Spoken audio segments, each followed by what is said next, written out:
Malachi, sound good in your ear? Yeah. All right. Andre, you got to turn yours up just a little bit. All right. And Testing. speaking of turned up, we are here live at Battle Bowl. This is the voice of choice, Sean Dyke Faison, and live here in Newcastle, Delaware, Bowl-A-Rama. They have been, well, consistent in always being great to us. We are always thankful and highly favored to dine with the Kings and Queens. Speaking of Kings and Queens, shout out to everybody that was nominated into the Hall of Fame last night. The likes of one Candace Faith Little, Tynell Tate was in attendance. Our very own Gordon Pepper. Franchises like Wrecking Crew and the unforgettable, never duplicated X-Men. My personal favorite? Yes. My personal favorite? The Dr. Sagira Wheeler. Congratulations, yes. girl. Indeed. You know what? Can never forget the doctor right there. The doctor has done surgery on the World Championship Series. Absolutely. And she has built it to be what it is. And speaking of World Championship Series, and speaking of champions, before we get to what we see in front of the screen, I want to congratulate Outrage from the DMV, which I'm pretty sure one Andre Harris is very, very happy of, bringing it back to Central, you know. Ladies and gentlemen, this is your friendly neighborhood fireman, yes. Andre Harrison, current Central Cruiserweight champion. Still Pleasure here. to be with you here today. Hey, man, I'm hard-fought road for Outrage. Congratulations to them. Indeed. They fought their hearts out. It was a great matchup last night. And shout out to Outrage and the Hitmen. Put on a display of great bowling last night. Anytime you make it to the championship, it's a hard-fought trail to get there. Yeah, I'm telling you, I'm blazing the you trail. always want to leave it on the lanes at the end, so that was a good matchup. Yeah, there was a lot of mass destruction in that match. Oh, and speaking of which, to my right, a man with more voice than me, Malachi the Brain Moore. How you doing, sir? I'm doing fine, sir. It's good to sit here with you two gentlemen once again. Indeed, that's right. Three-man booth. On this beautiful Sunday morning. Oh, yes. Yeah, we were blessed to be here on a Sunday. And, you know, and shout out to the champions. And speaking of champions, we're looking to see who will be crowned the new world champion. And UBA champion. UBA, yes, of the world, Craig. Heavyweight champion. That's right. And how did we get here, Mr. Sean Dyke? well, you know what? You know, we got a chance to call a great match. It was a triple threat match. It was a race to 3 games between one Jason Red, champion of the South, that you see in front of you here, Jacob Johnson Jr., representing that Central, that DMV, and he's still their reigning world champion. I'm sorry, their reigning heavyweight champion. He would like to be world champion.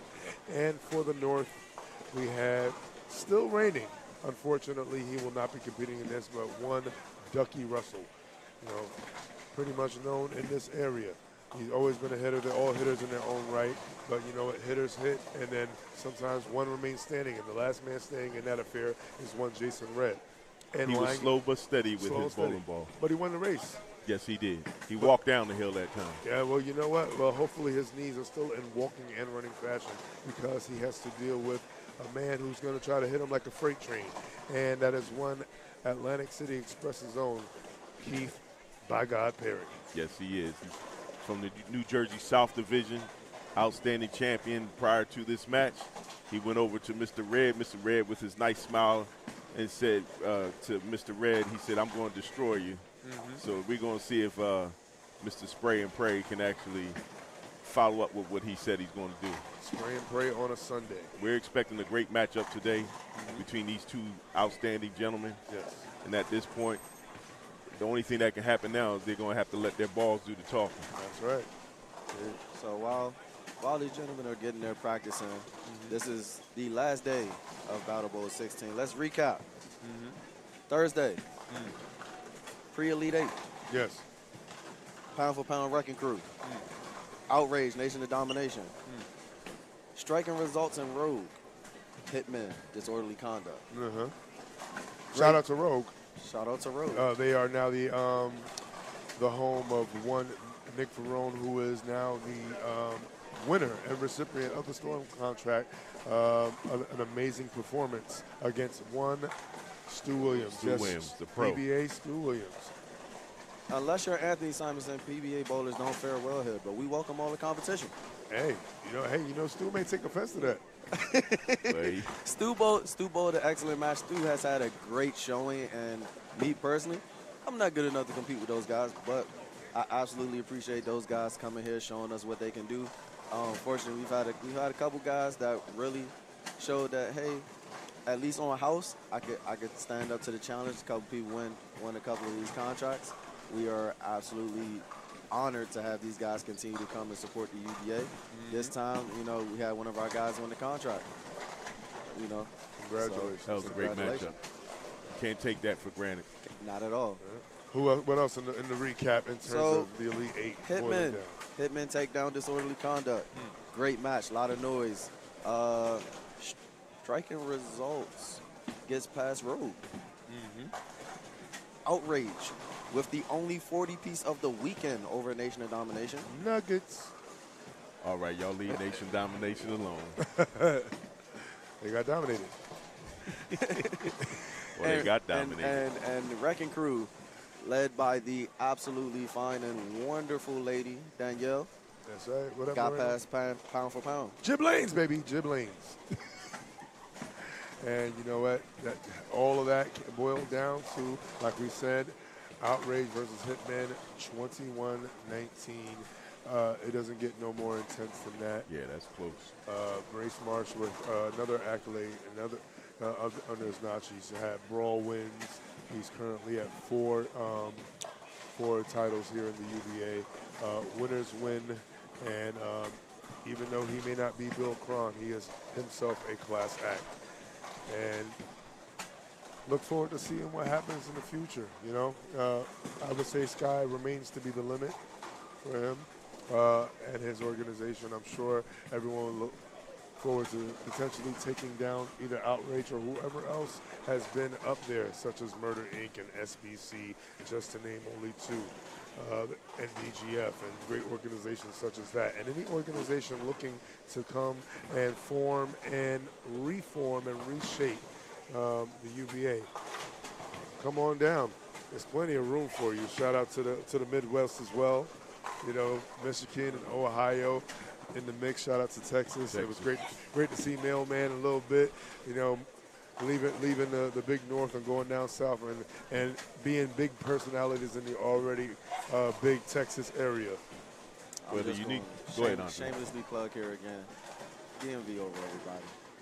Hey, I'm super proud of what Impact and Outrage did this year. I'm not sure how many titles, because again, I'm still fairly new to the UBA. Only been here a couple years, but Outrage has been one of those teams since I've gotten in. I think maybe this might be their second title. Yes. Second title, but I know they've been to this stage a couple times. It takes an opportunity to get to the big stage, so you know what it takes in order to win the title. I can't remember when the last time we had a back-to-back win by a team. Yes. Last year from the Central was SBC. The year before that, I'm not sure who won it, but I think it was Georgetown that won it. Yeah, SmackDown. So the thing here you go. So the thing is that nobody is going to run away with this. Yes. There's every opportunity. If you don't come to Battle Bowl or Mega Bowl to see the level of talent that's there, you won't necessarily know when you formulate your team what you will need in order to bring your team to the playoffs. As we all know, everybody's fighting for great talent. It's not like you just reinvent a bowler. So then whoever the presidents are or the talent evaluator of your team, you must be able to go out there and secure talent in order to get to this final stage. That's right. I know that the DMV itself probably is not as old of a conference as the rest of the UBA. Right. But they I were think newly formed. It speaks to the strength that we're gathering and how well put together some of our teams are, that we was able to, might not have been the same team, but back-to-back years, you had two people. I know, typically y'all used to seeing y'all guys from up north, G-Town, Hitman, all of those guys have been. Murder Inc. Murder Inc. Exit Wounds. These teams have won it before. I know y'all are used to seeing them, but the Garden Foundation, they have a three-peat. It's very difficult to do. We heard about that last night at the Hall of Fame, but for my conference to send 3 great franchises in back-to-back years, and for my conference to come away with that win in back-to-back years, I'm super proud. Yes. Hey, guys, man, I'm just saying, take notice. The DMV, I know Andre 3000 said the South, but the DMV got something to say. And DMV, when you go to a DMV, you must have the license to drive, and it's obvious that they have the drive to really permanently tattoo their image on the UBA. And like I said, there's a lot of names that ring bells. Wink, wink. Shout out to the whole Bell family right there. Yes. And shout out to Marcus Bell going into the Hall of Fame. Absolutely. Indeed. Shout out, to people who have make impacts out there, and people who are high-powered, and people who consistently can be a mob or a mafia, if you will, and make that capital. And speaking of capital, and speaking of all caps on this match, potential new world heavyweight champion, potential reigning and defending and moving on champion. What are the keys to that? Well, let's talk a little bit about what we saw in the triple threat, in the race to 3 that we saw. There were stylistically very differences. People who were down and in, people who swung the lanes, people who were tapping, people who were carrying, people who chose predictable surfaces, people who chose very, very strong surfaces. And it's all about, we see spray and pray, but at the end of the day, it's how you play. If you play your game, stay on your game, stay on your grind, and keeping your mind and keeping your plan intact. Playable shots. We all know the rule of KISS. Keep it simple, silly. And if you talk to yourself and you're mean to yourself, you say stupid. We've all talked to ourselves at some point. Jason Red proved that slow and steady can win the race. Ducky played with a mix of both styles. Jacob Johnson Jr., power bowler, down and in, hit like a truck. Ducky Russell had a mix of finesse and power. Eventually ran into some transition problems. Lo and behold, the one who stayed with a steady plan, who maintained the speed limit and made it to this destination, was one Jason Red. Now, the question today will be, in my estimation, will Keith Perry's game, the way he sprays the ball, he pretty much puts the ball, spreads the ball out to the right and let the ball come back. Will that impact the game for Mr. Red? Because he's going to be changing the oil where the oil is going to be playing at later on in the match. So that could mess Mr. Red up real easily, depending upon where Keith stands and starts to throw his ball at. I'll pose that question. I'll slide it to Andre Harrison, and then I'll come in with what I feel. So possibly, but honestly, if you're looking at both of these bowlers, the slow and steady is purely only because Mr. Red here is just a little bit slower speed. But him and our champ Keith Perry both kind of do the same thing. They understand this is a house shot. You don't necessarily have to be pinpoint accurate. As long as you know if you get your ball to wherever that area is, that 10 to probably, let's just say 12 to 8 down lane at the break point, they both understand that that's where they need to get the ball to, and that's what they like to do. Right. You don't have to necessarily be terribly accurate to do that. That's their style. They get it there, and 9 times out of 10, they can strike. But just keep in mind that this whole weekend, if you threw the ball past 5, it was going to go deeper behind the headpin. That's one. And 2, as the match goes on with transition, that's where the match really begins at. Because if you're not able to make that adjustment, now Mr. Red had a little bit of trouble making adjustment in his match earlier, but he came to himself, and then he went back to playing in the middle where nobody else was playing. But if he hadn't done that, I don't know if he would have been as successful. Oh, and that's very true. Stylistically, there's always going to be a differences. And we all know house shot may equal different things, because you can have a house meal, but it all depends on what meal's in the house. And the meal in the house could be in your wheelhouse. The way Jason Red plays, it can be interchangeable in many styles. No matter where you go, there will always remain to be more oil in the middle. And that is the safe option, as Jason Red starts out with a strike. speaking to what Andre Harrison and both what you said, keeping the ball inside that tight line, playing the pocket, whether it's light, whether it's a deep pocket shot, you want to control pocket, and it's all about control. Keith Perry, yeah, he young, strong, a lot of hand, likes to utilize that power. Can he have that speed control if things start to change? And will trying to control his speed drastically change the difference in whether he carries pocket or not? Let's see his first shot. Now, just remember, he's not the world champion for nothing. No, this is very true. You know, I was about to say, I was very impressed with Keith Perry when he won his championship against the legendary Juice down in Mechanicsville.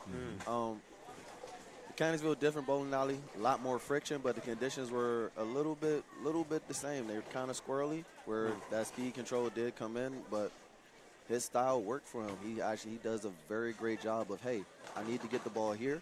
He does that very, very well, and like you said, he's world champ for a reason, man. I'm very, very, very impressed with him. So I think he can do what he needs to do. Gets that ball outside. Woo. And right there, as you can see right there, on his final step, the shoulder drop balance was not the same as the other one. The other one seemed a lot of cool and smooth. That one, I don't know whether he stepped wrong and he tried to adjust, and he thankfully his hand saved that from being a split. yes. And if you notice that ball went past 5 and it went deep behind the pocket. Yes, very much behind the head pin. And a lot more steady and square on that spare. So he talked a lot. He said basically he pretty much called his shot in terms of saying that he's coming in here and he's coming in to wreck shop. Jason, just as calm, as cool as ever. He knows that anything can happen. He's just going to play his game. Now, even though it's one-on-one, you never want to make it 2-on-1. And when I say that, I mean once you get into your head, as we've seen in other matches in the past, once you start to overthink and either over and underthrow, you start creating a handicap match, being you in your own mind versus your opponent. And you never want to already give money to someone who's playing with house money. No. Now, everything to win and nothing to lose. That is a good situation to be in. Okay, and they both had 2 spares to come up. Now, in the trios match, Yes. Mr. Red missed the 10 pin at least twice. Yes. So let's see if he can pick this up. I'm sorry, once he missed. He missed the 10 pin one time. Let's see if he can pick this up. It's early. You don't know if your nerves are getting bad or whatever. Let's see if he can pick this up. Spare made. Spare made, very steady on it. Jason Red did mention he would like something, a little something to sip on, to calm down those nerves. It's nerves, plus it's in the morning. Sometimes, us bowlers, we all have different ages, and our bowling age is different than our actual age. For those who know, if you know, you know. A lot of wear and tear that we put on our own bodies. And it takes a little while sometimes for the car to start up. Jason Red right now, he's starting off pretty well. Both individuals starting off with not one blink, not one dash. Spare. Let's see if he can throw a strike here. That's right. That's what we call 10 back. Oh, yeah, definitely 10 back. And I did mention before, everything to win, really nothing to lose. Because even if you lose this opportunity to being the world champion, which is, well, a lot lighter of a schedule, I believe 4 title defenses in a year. Shout out to former heavyweight world champions like Nick Christie, Miguel Acobo, Mr. Weathers down there in the South. The South has produced some great world champions, as well as the North. And right there, a pitch in. You see the shoulder was tight, popped up, elbow inside of the body as opposed to square with the shoulder. And Keith might be, and that's the one thing about the power bowlers. Power bowlers who are very accurate are very dangerous. Not to say that Keith is not accurate. But like I said, some of us, we have our times when we shoot better. So a lot of us, I know I like to bowl more in the afternoon and in the evening. A lot of us haven't bowled morning since junior leagues.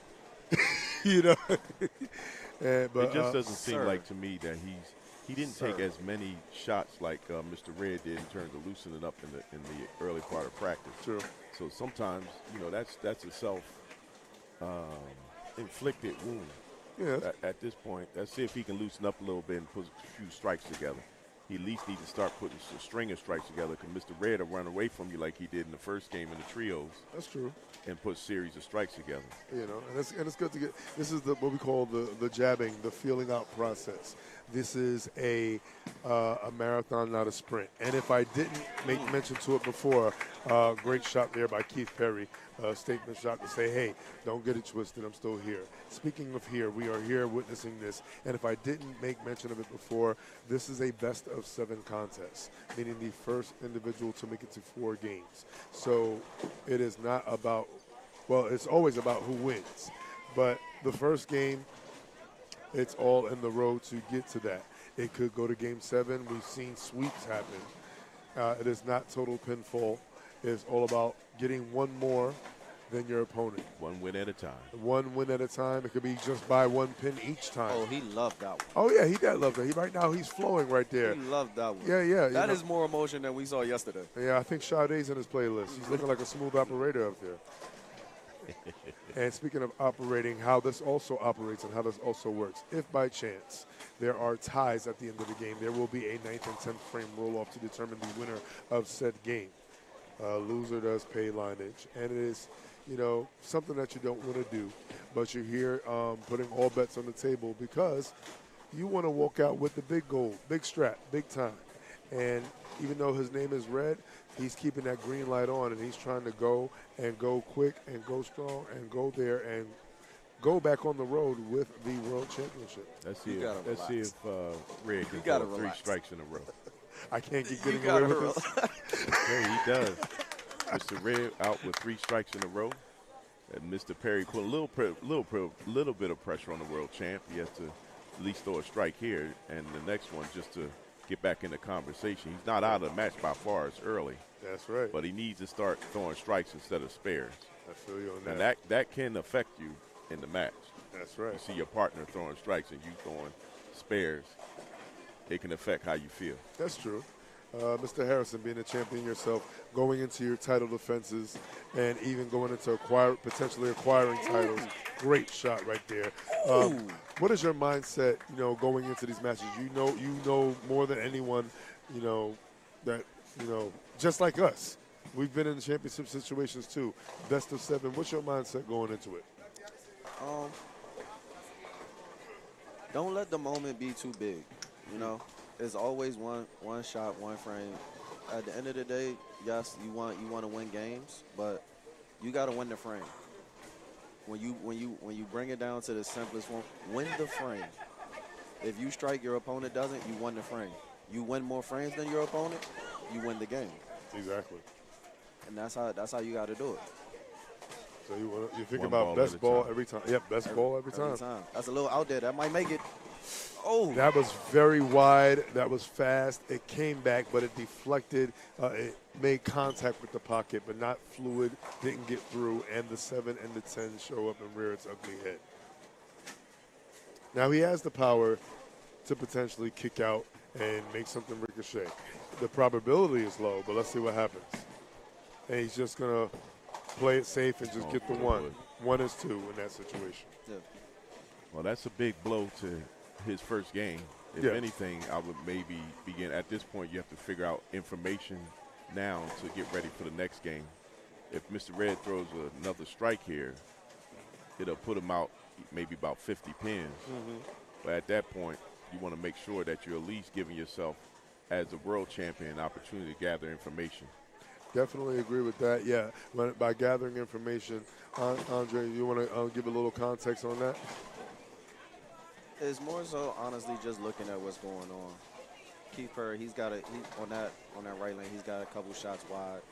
More user error than anything, but even you can look at what your opponent is doing, seeing how they're playing the lanes.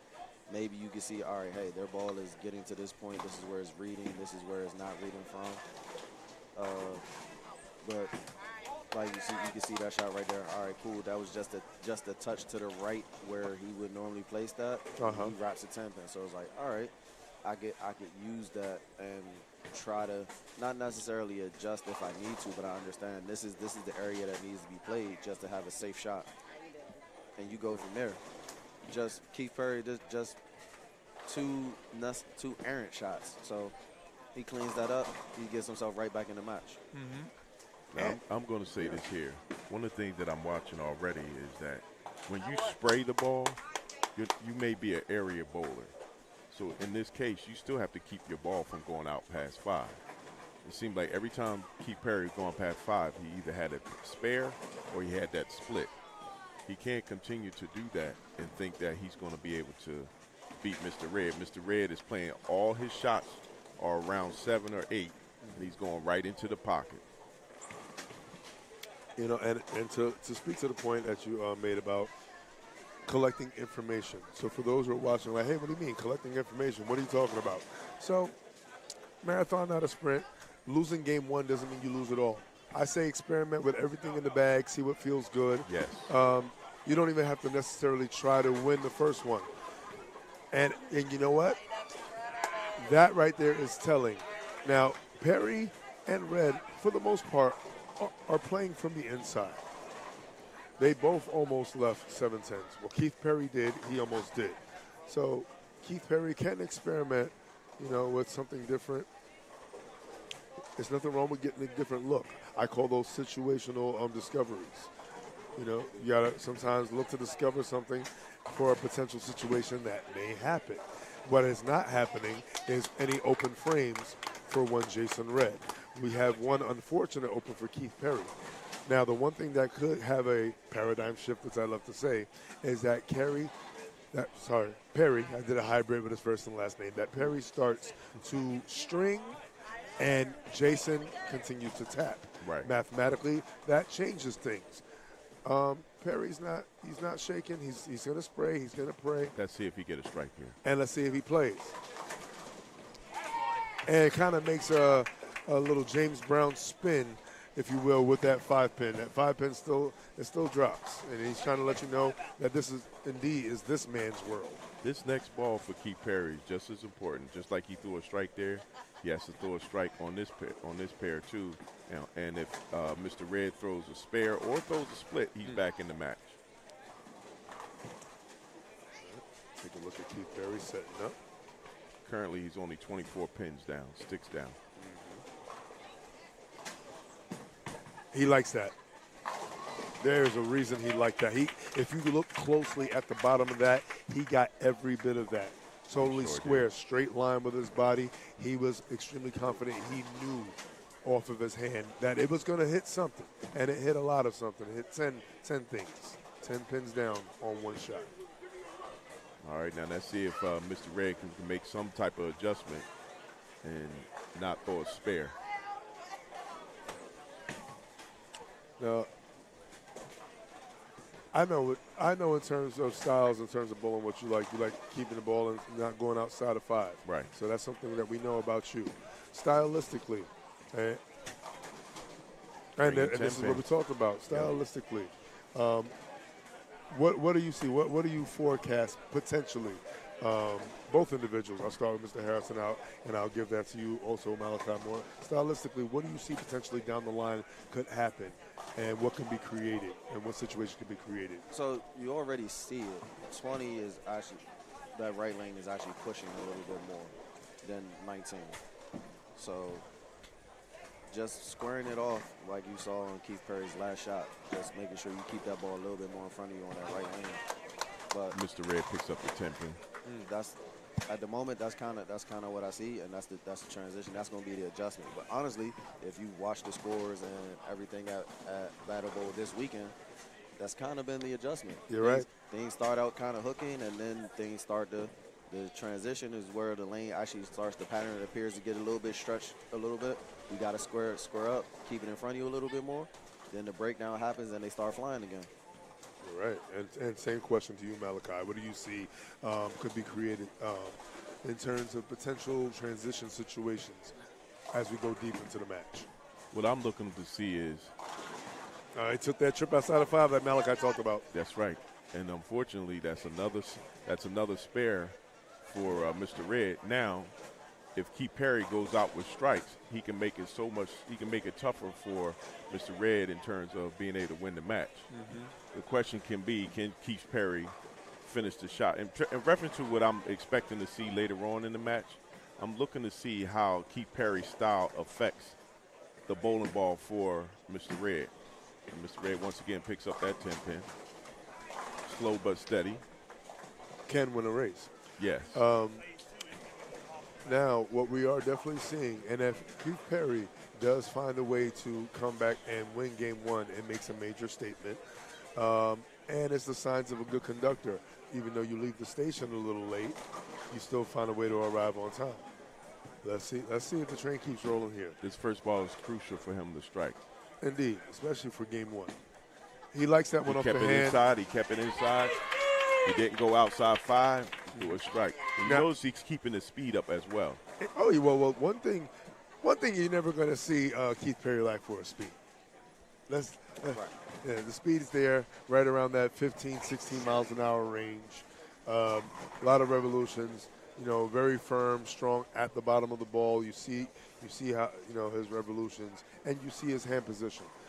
He's not coming around the side of the ball. He's always up under that ball, slight tilt. Maybe thumb might be potentially at 11 o'clock if he needs to get forward a little closer to 12 o'clock with his thumb. This next ball is going to be crucial for him to throw a strike. Looks like he should be able to do it. That was 11 o'clock all day with his thumb right there. He throw the next one. He could put a lot of pressure. Let me see. Oh, the pressure's on. He can go out with a 234. Mr. Red, if he strikes out, he can go out with a 236.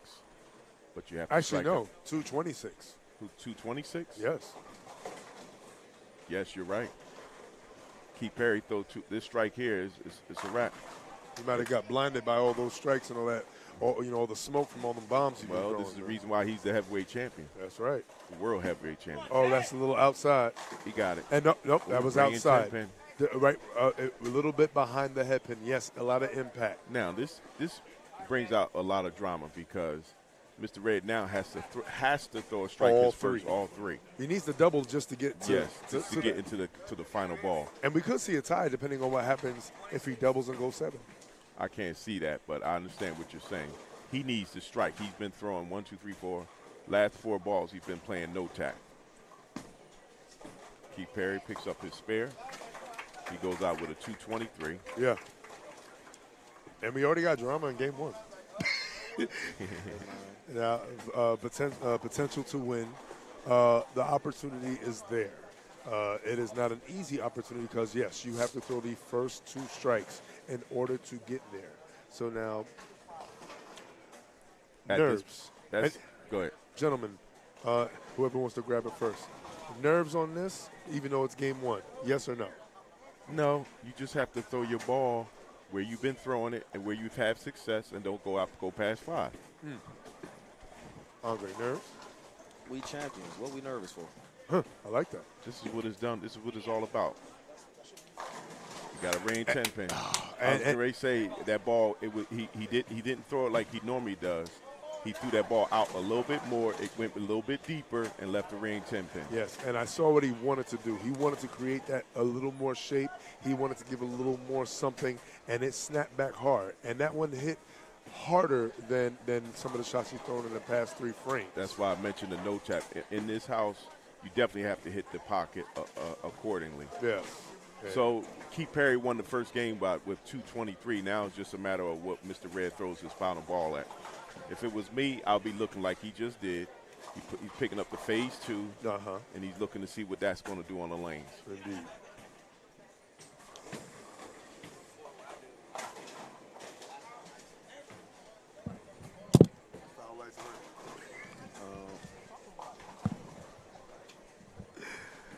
All right, let's see right here. Okay, so now he likes the phase 2, but sometimes when we switch, we get that discomfort. That was the only time he looked off balance the whole match. He didn't even get the ball out to the right. Yeah, so he didn't get. It didn't really give him any information that he needed worthwhile that he could use if he wanted. The only thing he saw was that his ball was coming back strong, but he didn't throw it out right so it could come back. So, and he could utilize that same information. You know, he has to put it in the right spot like he's been doing all shot. All right. So, Keith Perry wins the first game, 223 to 214. uh-huh. So if I could ask a question to both former champion as well as current champion. You walked down game one. It looked like you was going to lose. You came back in the latter frames to make a statement. What is your mindset now going into game two, knowing that you just came back while defending your title in game one? Do you feel like you have a not only numerically an upper hand, but cerebrally an upper hand? Not really. The game is still early, and oh boy. And all I'm trying to do at that moment in time is throw one ball good at a time. That looked like that ball got stuck on his finger. Thank you for that, Mal. I appreciate that. Andre. Yeah. Yes, sir. What about you? Same thing. You just in the midst of defending your title, you come back, you walk down game one. Is your chest inflated a little bit? Do you? It's in the past. Uh-huh. I have an interesting, and I have a couple guys that I talk to during my title defenses and everything, and it's With the Kobe Bryant face. whether you win or you lose, that's in the past. You can't worry about it. Yes, I might have won game one, but that was game one. We are now in game two. It's like the job isn't done. It's not. Job not done. It's not over. So that was great. Congratulations. You clocked in on time. That worked. That was last frame. Now it's this frame. Now let's go. Indeed. All I did was give myself a buffer to make the match go longer if need be. Exactly. But I'm trying my best to win the second game. And yes, and he did collect the right information. So even though he threw it wrong the last shot, he collected the information. Yes, because he saw that his ball was picking up early. Exactly. On the lanes. And maybe that's what he needs because he kept getting tapped every time he kept throwing that other ball. I have questions. Is it a phase 2 or a DNA coil? It looks like a phase 2. It also looks like a that's why I'm asking. Well, it's a ball that he likes to strike. It's striking for him. That's right. We will definitely make sure we get that information. If for those who are just joining us, we are in Game 2 of the World Championship match here, Battle Bowl, Newcastle, Delaware, Bowl-O-Rama. Went outside. And went outside. Yeah, went outside. It came back early. It stopped early, and he almost put himself to sleep a little early. Not to say he would have lost the match, but I would want to take a nap and not have to look at that if that's a 7-10. Yeah. For those who are joined us all weekend, and if you haven't joined us all weekend, so much has happened. Once again, congratulations to your all-around season champions. Outrage, once again, back on top. Shout out to them. Amazing match. 21-19 finish. Coming down literally to one shot. Amazing. Shout out to all the Hall of Fame inductees. Dr. Segura Wheeler, I didn't say you before, so I'm starting with you now because I don't want to see you on the lanes. Candace Little, Candace Little, Wrecking Crew being honored, X-Men, and there's no X there. That was half an X, potential only slash there for Keith Perry. Let me ask you a question before you go further. Indeed, yes. Would you have necessarily made a ball change, or would you have moved your feet? Well, I'm old school. I like to move my feet before I go to the bag. Because I think that ball is going to come back to haunt Mr. Red because it's moving too much. It's unpredictable on the back end. You need something that's going to be smoothly, especially since as the lanes continue to hook, he may end up getting a split. Well, the old adage, especially with all the great bowlers who are in Hall of Fames have bowled for a long time. The ones I'm familiar with, like Tavy Carranzolo, Hermie Hannibal, just to name some. Kenny Shaw, what up, Kenny Shaw? It's the bowler, not the ball. And yes, the balls are and the technology, they do many different things. But if you rely too much on equipment, you will forget about throw it anywhere. Yeah, exactly. And he throw just it anywhere. He sprayed and prayed. There was a lot of prayer on that shot. That ball looked like it still got stuck on his finger again. I don't know if he may want to consider a ball change. You see, he's putting his hand on the fan. Well, he needs to relax his hand and Yes.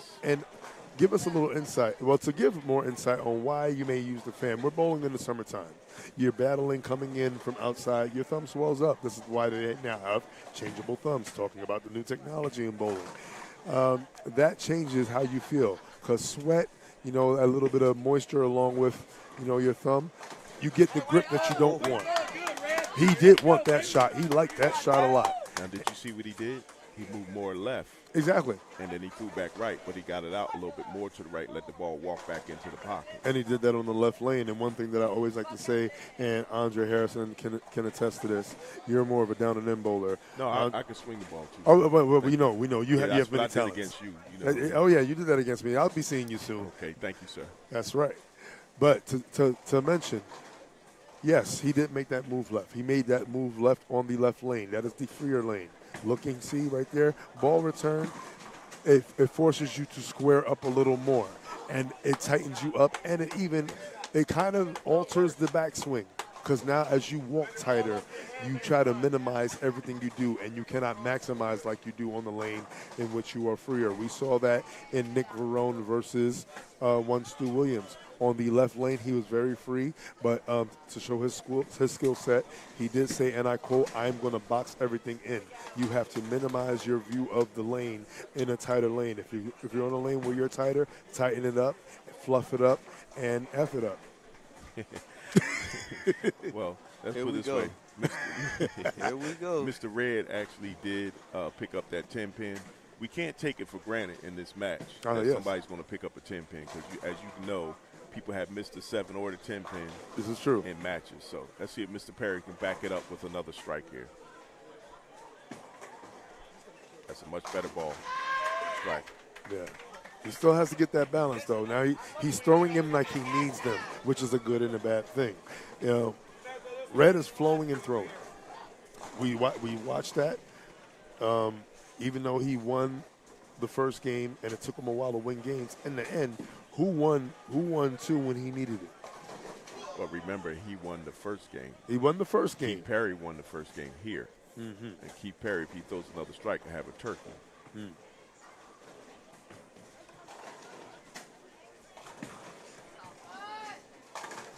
That was he missed that one about a board and a half inside. He had a slight loft over the fronts, and it came very high on the head pin, leaving the 4. Thankfully, the 9 did not fall. It looked like the balls got stuck on his finger again, on his thumb again. Yeah. I wonder if that's going to be an issue for him going forward in this match.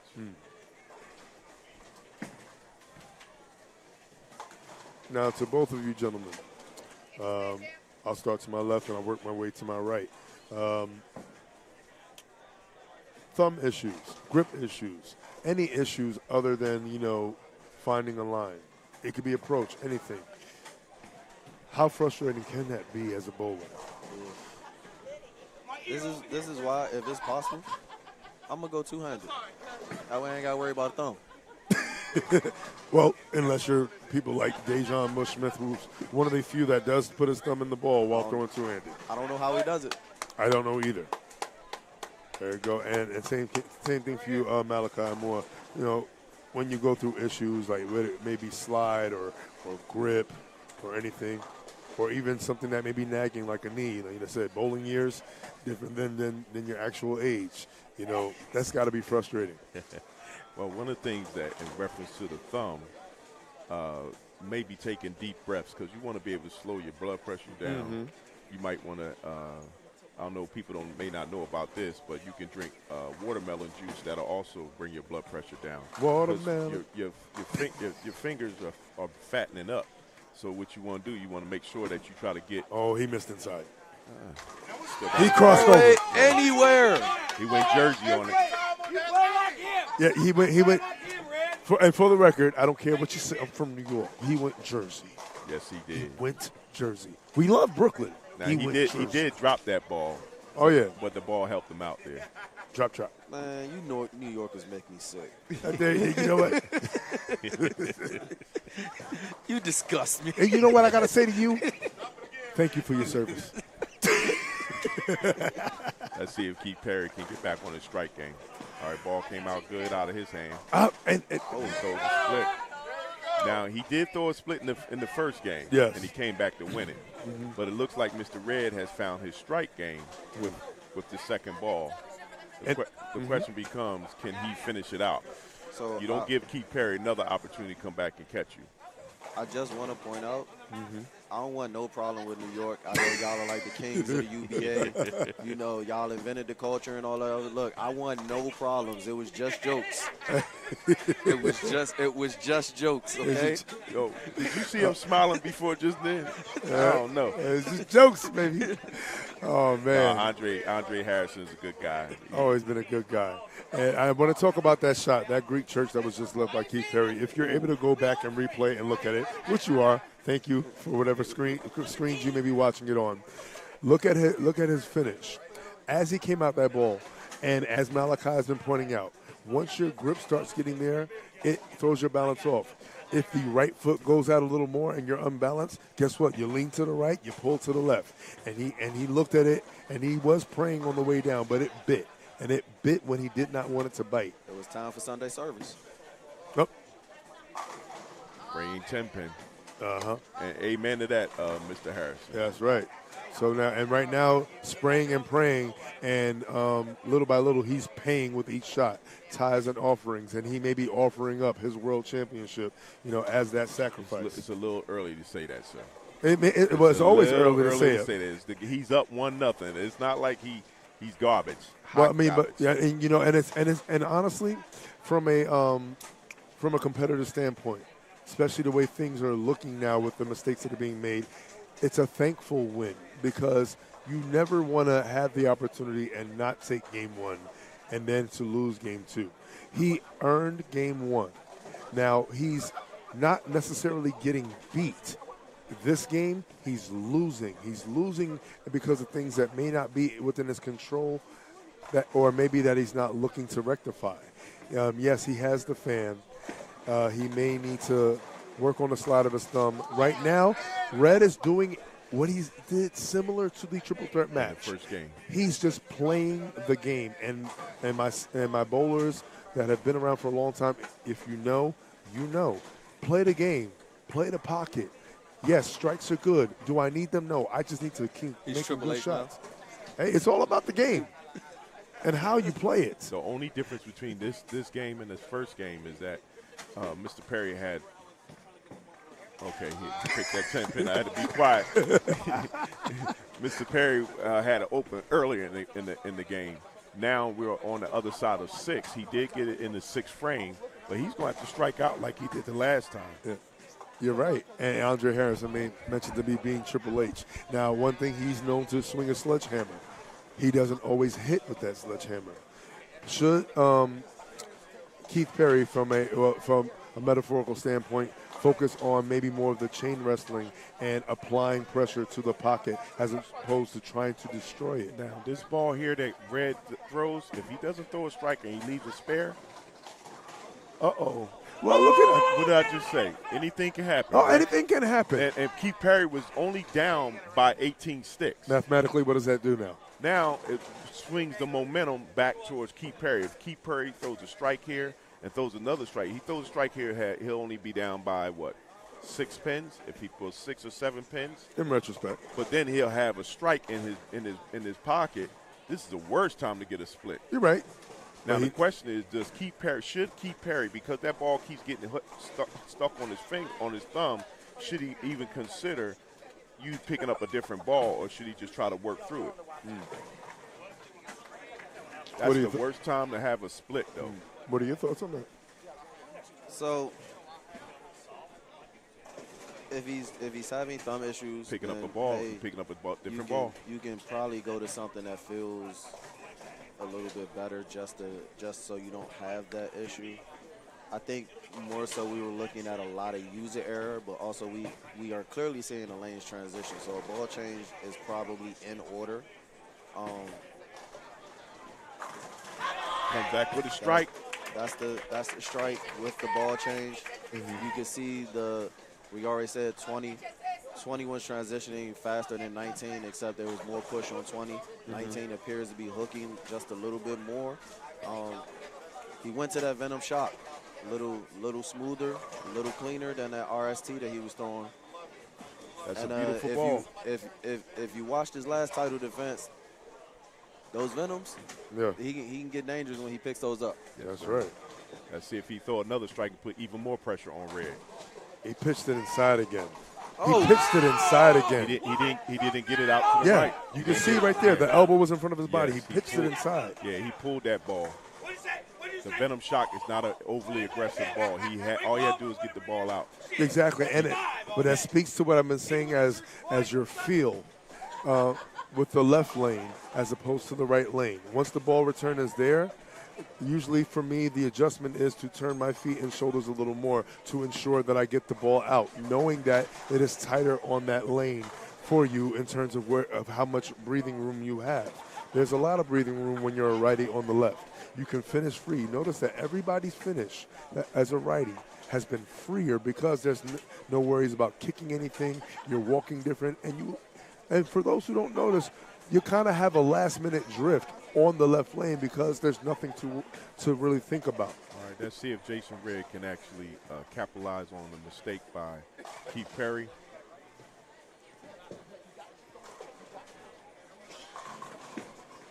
That looks good off the hand, and that came a little high, but remember I told you that ball that he's using is a little bit more aggressive. So he may end up going back to his other ball because he's eating up that oil. But at this time, he can walk into the 10th frame and comfortably win as long as he doesn't have a split, as long as he doesn't leave a 10-pin and miss it. He's been very solid all day, so let's see if he can continue to do that. Yeah, Red, and as most bowlers who have been bowling for a very long time and are very experienced, and seasoned. Spares, yes. What's the old adage? Strikes, could build a big house, but spares pay the rent. That's right. Well, this first ball in the 10th frame will tell it all. He can just, with a strike, he can win this match, win this second game. Keith Perry, unfortunately, just missed his mark. That's all he did. He tucked the ball, brought his hand across his body.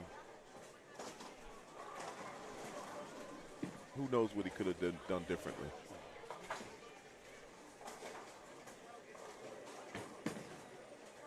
Looks good. Is good. Now that's where if Keith Perry had gotten his ball, he would have had 2 strikes going into the 10th frame. If you look closely, and I don't know, I know you have a good vantage point, Malachi. Andre, I don't know if you noticed that he kind of made that toe and shoulder adjustment to ensure that he got that ball out a little more. Yes, correct. Being that you are, like I said, everything is a little more confined on the right lane. And he's picking up another ball just for information purposes. Yes, because mathematically it's already he's out. Already won the game. Well, he just needs 2 pins, but he only as long as he don't throw it in the gutter. Oh no, we've never seen that on TV before. No names. Jesus Christ. Okay. Did y'all get any information off that ball? Yeah, put it back in the bag. Don't throw that ball. And send. Now, what I saw was that he threw that ball out early to the right, and it came back sharp. I can see Andre Harrison using that piece and doing some problem with it, though. Say again? I can see you, based on that reaction, I can see Andre Harrison using that ball and doing some damage with it. Yeah, see, here's the thing. I bowl differently from him. So for me, if I'm going to do that with that ball, I'm moving way right, and I'm going to be just like Keith Perry. I'm gonna throw it 1,000,000 miles an hour. I'm probably going to be, pretty behind the ball, and I'm going to fire it right up the lane, take advantage of the friction. That's not Jason Red's style. So no, it's not. For how he bowls and his style, that ain't going to work. That ain't it right now. He had success in the inside, and then he took the ball outside.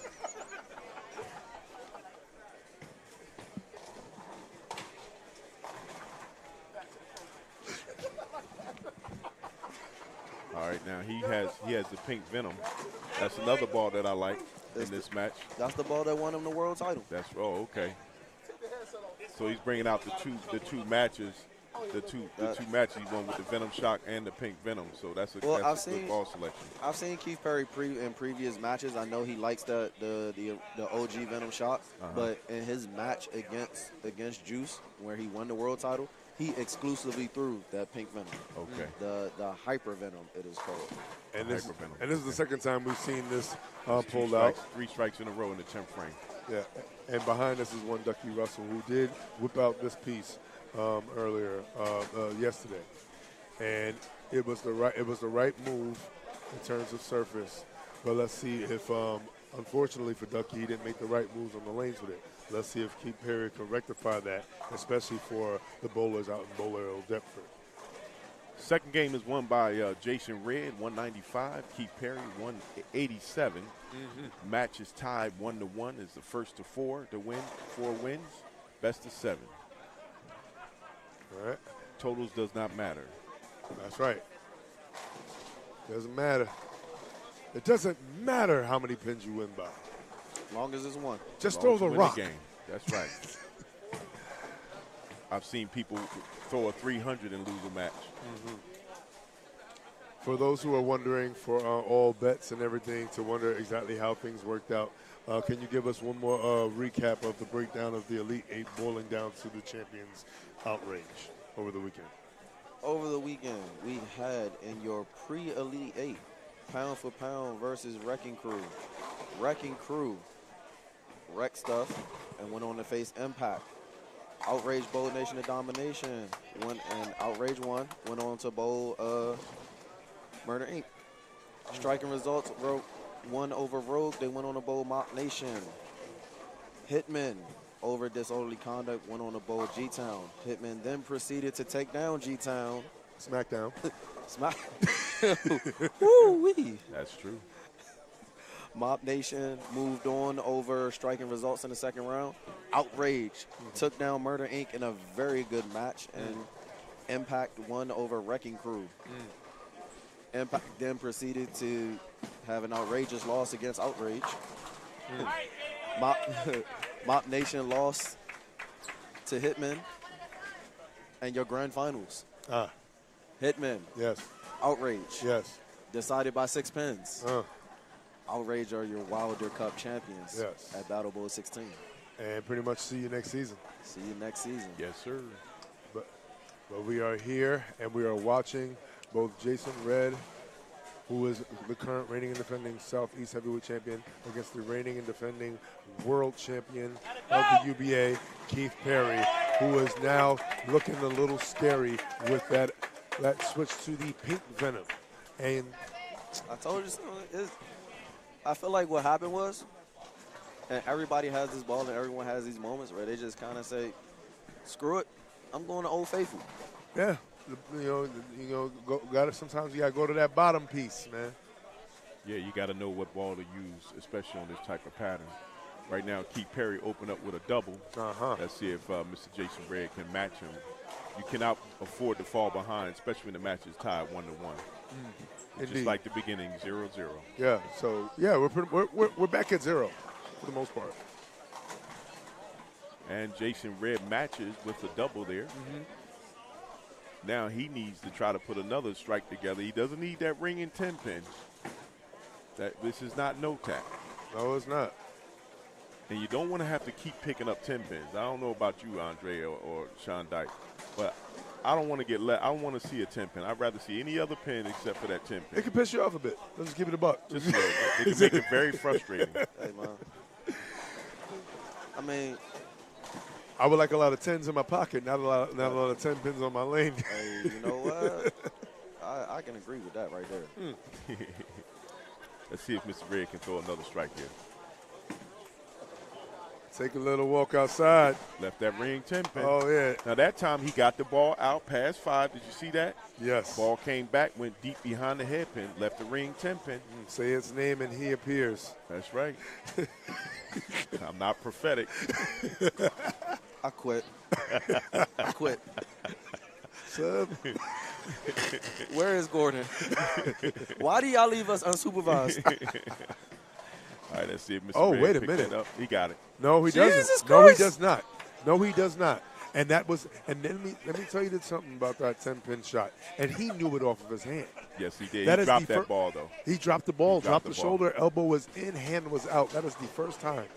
That's the first time that, honestly, for the most part, that he's missed. His 10-pin ratio, from what I've seen, pretty good. Yes. And Now, he's let's see if Mr. Perry can throw a strike and The ball Make it looked feel like worse? it made him feel worse. That's true. It does do something. But now, if he throw another strike here, it puts even more pressure on Mr. Red.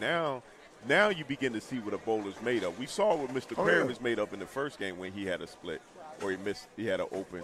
Now we got to see what Mr. Perry can, if he can put the gas to the pedal and drive away from Mr. Red. Now, Malachi, we know something about Andre Harrison. He's a surface person. He's a firefighter. He knows EMTs.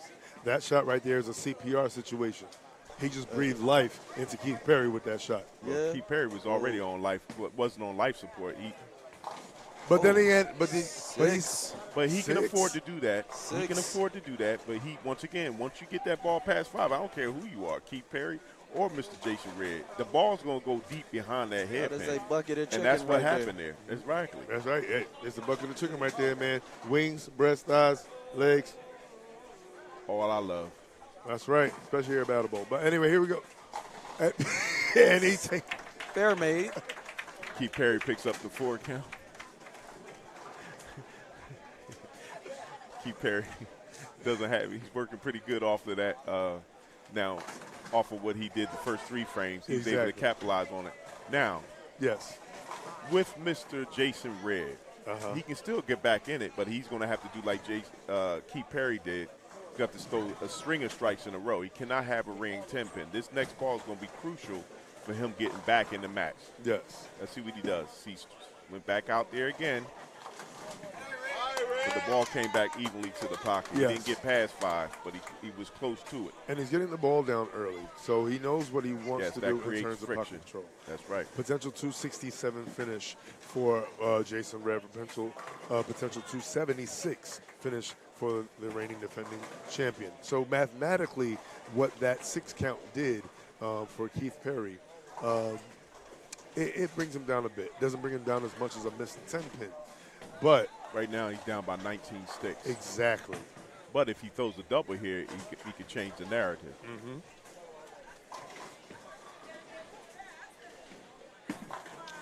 Tighter line on that one, and I like the tighter line on that. Ring a 10-pin. That one was flat as hell. Yes, he didn't get it out. And for that ball that he's using, he has to get the ball out and let the ball do the work. I didn't say out to 5, but he needs to get around 7 so the ball can easily come back to the pocket. So, Andre, you said flat. So tell us about that. Tell us why you think that was flat. And you were correct. That 6-pin was in the gutter. 10-pin made. Spare made.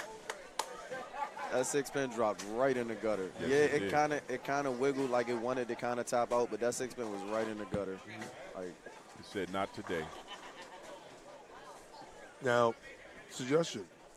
So again, like this is just a transition. Like I said, the way Bowling has been transitioning this weekend, you'll have a lane where it appears to either be hooking early or there's just 60 feet. Oh dear God!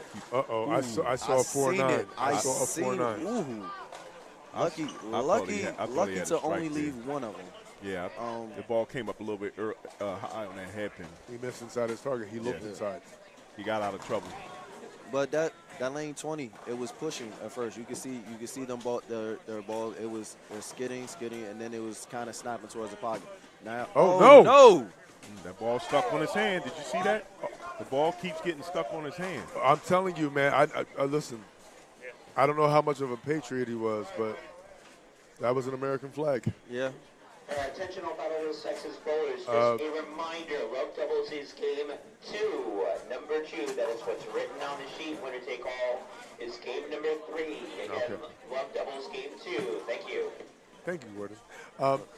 So, thoughts? Don't do that again.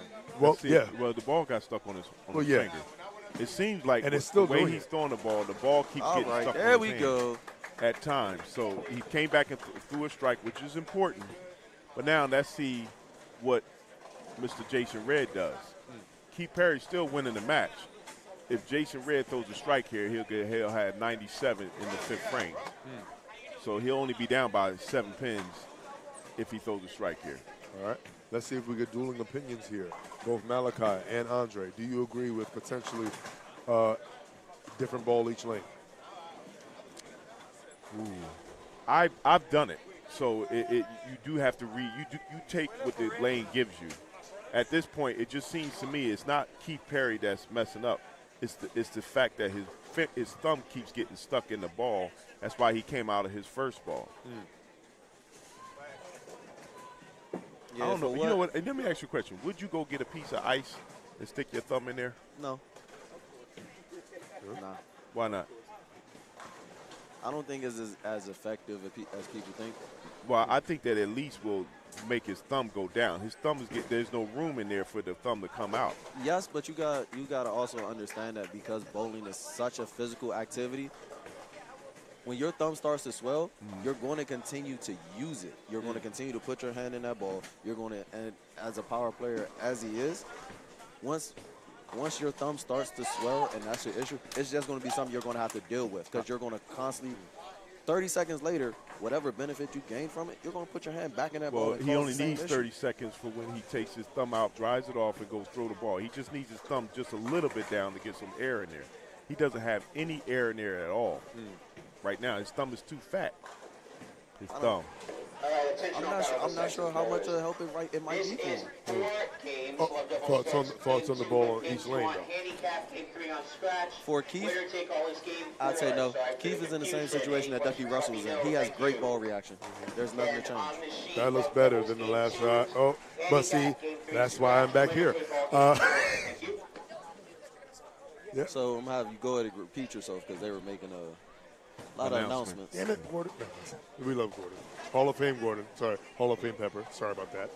Always doing a lot. And speaking of doing a lot is happening here. Yes, Jason Red did flag a 10-pin in his third frame. But Keith Perry did flag a 9-pin in his fifth frame. So now, we're back to a staring contest. Yeah. And we see a little cameo made by one Jacob Johnson Jr. Helping out his ally and rival. Helping him out. Yes, Mr. Jason Red helping him out with a little brush, help out his situation. He may have some footing issues. Like I said, it's all issues that can come about. All of this can happen from humidity. The thumb getting stuck in the ball. Yes. Your approach, how you slide on the ball on the lane. Let's see if Keith Perry can back this up with another striker.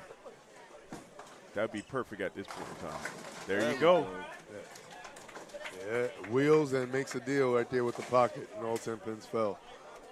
Yes, he is praying. He is praying. I have somebody that is pretty much a legend in the game named Mr. Max Thomas. He always feels that the sprayers and prayers have less of a shot to be as effective. Now, some say also that youth plays a major factor in that. You can spray and pray, so to speak. You have that power to come back. But as you get more seasoned, and as you can tell, great shot. A triple. That's huge. 5 out. That's huge. Gets the 5 out in a major way. Yes. As once you get a little more seasoned, you could tell that Jason Red probably in his younger days had a little more power. He probably had the same game. But you know what? As you get older in the game, you get smarter in the game. You start learning how to work smarter, not harder.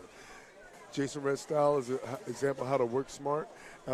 Keith Perry shows you how to hit hard and work hard. And this is why styles make fights. And speaking of fights, I have a fighter right here to the right of me, one current reigning and defending Northeast heavyweight champion, Ducky Russell, man. Stylistically, we already know who you're going for in terms of the area. Stylistically, what do you see happening going down the line in this match? I should be Jason Red leads with 7 pin. But that's not the same here and So humble.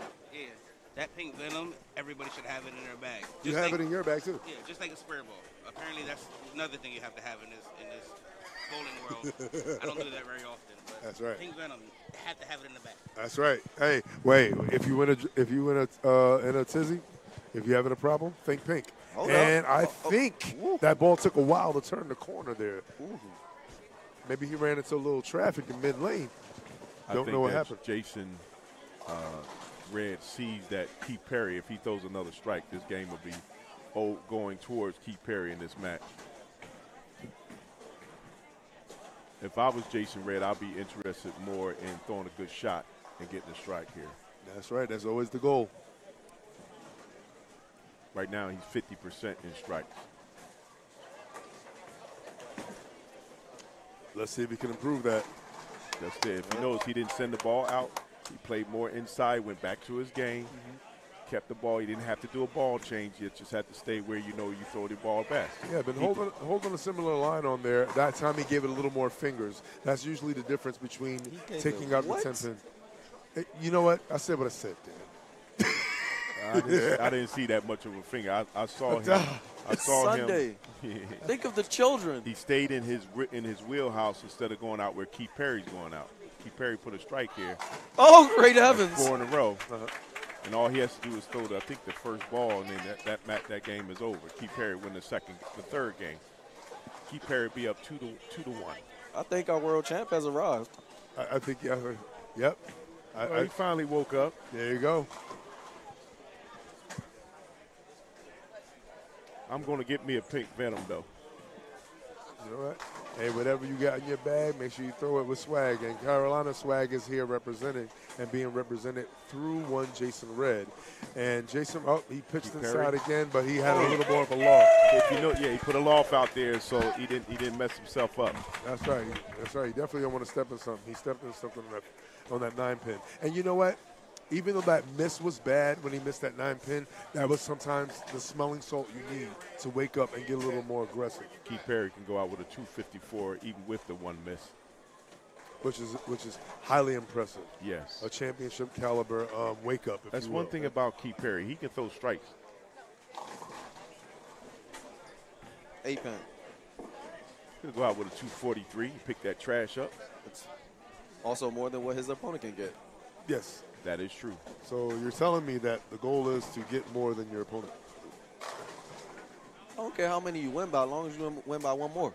That's all you need. Oh, you mean the slow knife? That 1 pin stretch? We've seen the 1 pin stretch. That is the slow knife. Whether it's 1 or whether it's 20, a win is a win. Keith Perry goes out with a 243. John Van Hees, Third game. Rodney Rux Austin. Janet Flowers, come see me. He'll be up 2-1. Shout out to everybody we are watching currently right now. Game number 3 in the best of 7 contest between one Keith Perry and one Jason Red, competing to become either remaining or become new world champion.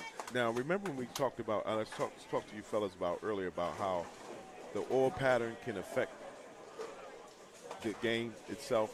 Do you think that the way that Keith Perry's spraying the lanes, do you think that's affecting the shot for Jason Red? And to speak to that point, it will create some changes. Yes, it creates changes in back lane reaction. They both know how to get the ball down early. The advantage that Keith Perry does have, in a sense, is the ability to have more of a loft. Jason Red is always going to get the ball down early and allow the ball to travel and get to the pocket. Now, the only difference now, he has to either make decisions, and it's all about the decisions we make. We have to make the decision of trying to have the ball travel out and create a sharper snapback, or continue to lay the ball down early. If you lay it down early, you have to give it a little more fingers at the end in order to have it to work harder in the oil. He's always going to be working harder in the oil, is Jason Red, based stylistically. Keith Perry can get the ball out over the fronts, if you will, and allow that traction to grab once it hits. Now, if it was me, Hey, because go ahead, I'm sorry. I'm going to be honest with you guys. Not saying that anything y'all saying is wrong. Right. That's not what I'm saying.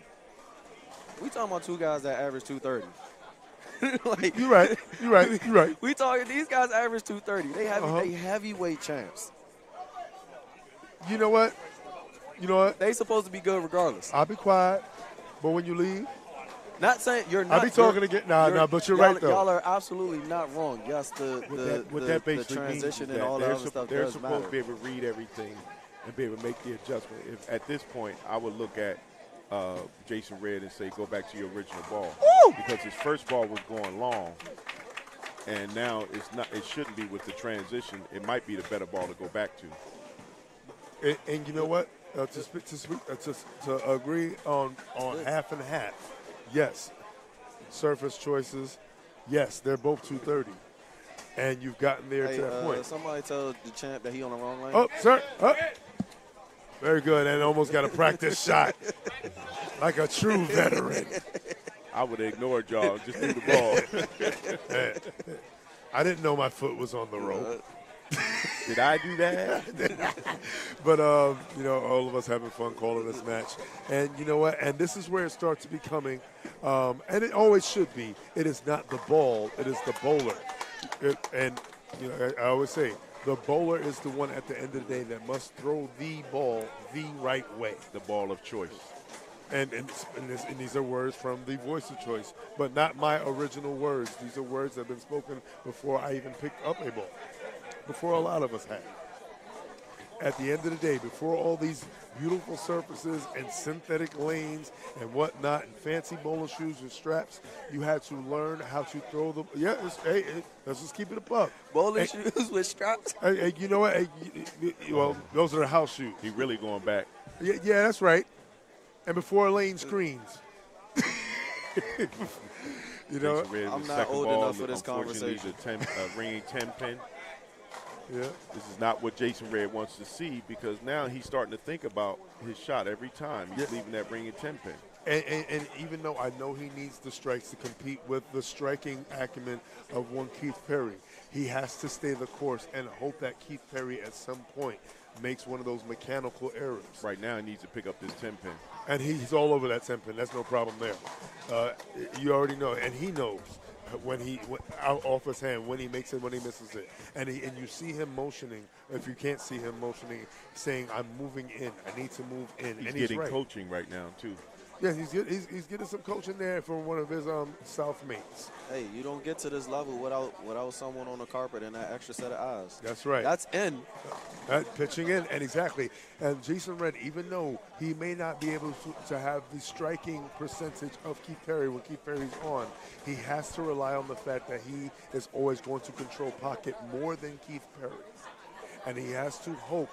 He has to play his game, but he has to also hope that he gets a little loan from the bank, so to speak. Yeah. I think if anything, Mr. Red needs to concentrate on his game. Exactly. And not try to be influenced even the slightest bit by Keith Perry. Yeah, totally agree. Ladies and gentlemen, if you are just joining us, this is Game 4 of your UBA World Title match. World Champion Keith Perry, challenger Jason Red, world champion up 2-1. I'm your friendly neighborhood firefighter Andre Harrison, Central Cruiserweight champion. I am joined by voice of choice, Sean Dyke facing himself, and to my right, the brain, Malachi Moore. And you know that. And what we do know is that somebody's going to be leaving out here, guaranteed to leave out here with a strap. But will it be the big one? Will it be the world championship? And will that be a strike? And it will get up! Ow. Get up! That's a messenger. That was a strike. That's not overdo it. Strike me. You know what I mean? But hey, it was one that now Mr. Jason Red has to match because you don't want Keith Perry to get his crowd up and running and screaming and yelling for him, and then the next thing you know, he's down. Yeah, that was a pulse check for the entire North. This is a North versus South deal.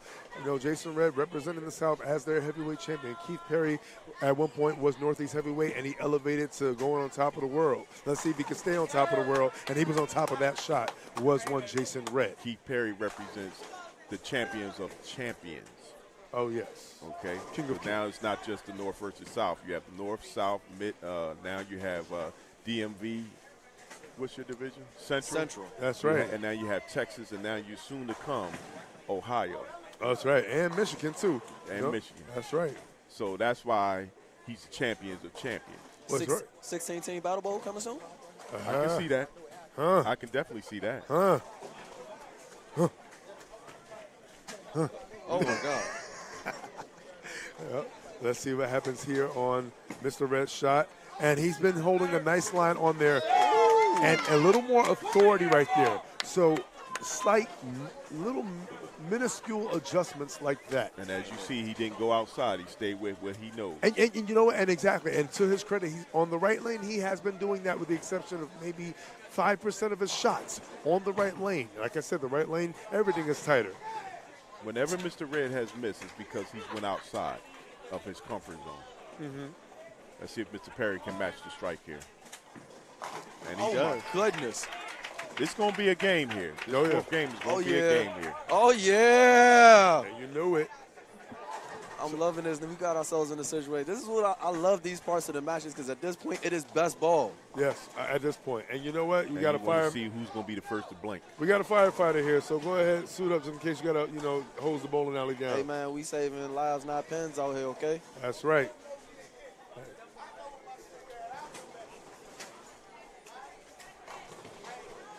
Perry up. Gets the ball out, maybe too far. Yes, was Got too out far. It was indeed too far. He swung it out past 5. Yes. I know you can't have the same vantage point that I have, but I can look and see that ball went right outside 5. And it went deep behind the headpin. Elbow was a little too far in, which then projects the top part of the arm out. Two-pin standing, spare made. The one advantage that Jason Red has, as opposed to, I mentioned advantages that Keith Perry has. Now, Keith Perry was lucky that he didn't get a split there. Yes, and I was going to speak to that. Now, I spoke to the advantages that Perry has in terms of power and rev rate. The advantages that Jason Red has is steady balance on each shot for most of his shots. Yes. And that's also speaks to preservation. If you notice, he has a knee support. And we all know over the years, especially in bowling years, whatever is your finishing plant foot or slide foot or whatever, that has a chance. It gets a little come ripped on, up. old man! And Come on! Put on the red light. It's 3 in a row. It is 3 in a row. Yes, yes. Thank you for us being overexcited. Thank you for being us our medication. It's here only to the keep us 5th calm. frame in the 4th game. And Malachi melatonin more, Jason making Red sure we stay relaxed. Yes, over here. he has to strike because he's down 2-1. Yes. It is a must. It's all or nothing in every shot. You do not want to have Keith Perry win this game. You don't. He'll be down 3-1. Then you start pulling and pressing on the shot. I like that off the hand. He walked it. Oh! I didn't because he That got is it a out wrap where 10. he No, was going. no. If you look closely when you zoom in, that one was right there with inside of 10 around the 12th board mark. I'm not saying, but he put an extra belly on it, which made the ball go past. You're right. The hand did come around early. When he normally moves to his left, he throws the ball and let the ball come back to the pocket. All right. Now he's left with picking up a 10 Astute pin. observation. Yes. And let's see if we can observe a 10-pin make here.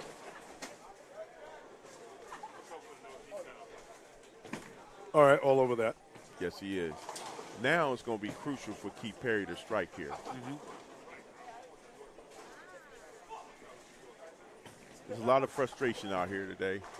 Yes. Shout out to Expletives at Battle Bowl. All right.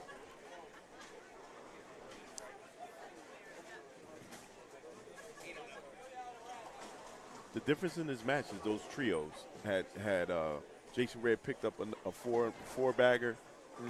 That would have been huge for his lead and his comfortability going down to the last few frames. And another pitch in. And this is where when I speak, and Malachi, you noticed this, and then you made mention of the triple threat. One thing we also saw in the triple threat over time, the power bowlers having trouble over time keeping their balance the same way as in the earlier games. Yes. Jason Red walked them down, with like a classic boxer, waiting for a puncher to punch themselves out. Hold up. Oh! And yes, he's making these spares by a hair.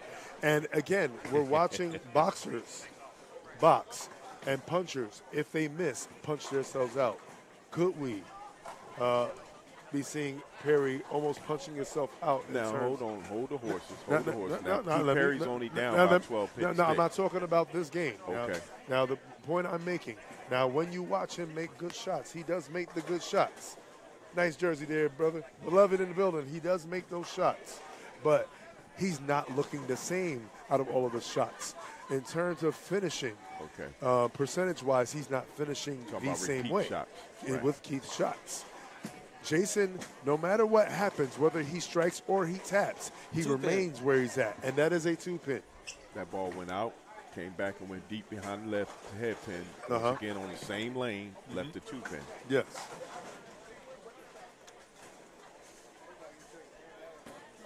He just needs to settle down. Yes, I totally agree.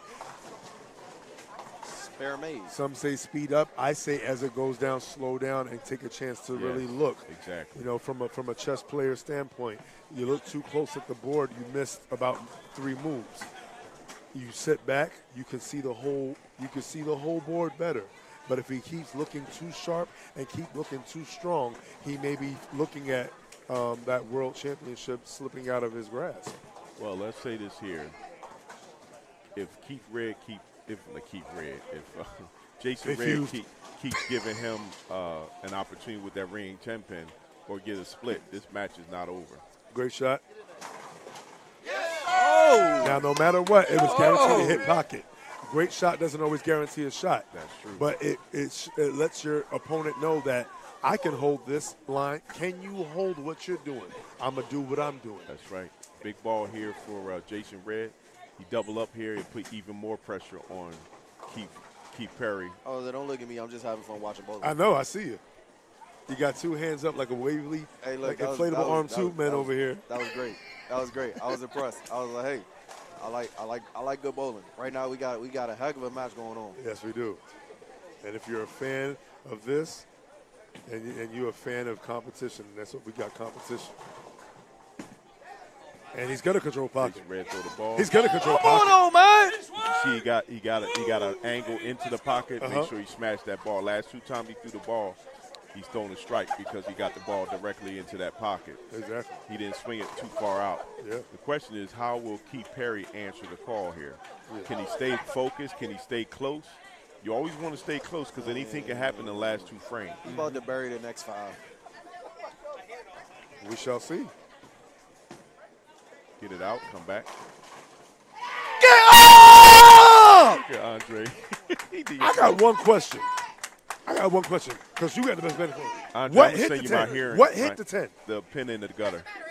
He came back up and hit the 10 pin. That's a 10 on the board. Now, if he keeps hitting like that, the pins are going to call 911, and Andre is going to have to, I save go to work. lives. I save lives, not pins. I save lives, not pins. All right, Oh, let's my see God. if Keith Perry can throw a strike here. This is very important. All right, is there a pin missing? Oh, no. No. This is, he probably broke it. All right.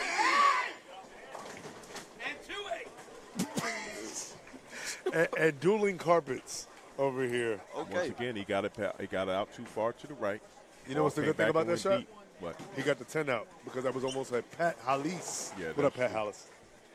You will always get those shutouts.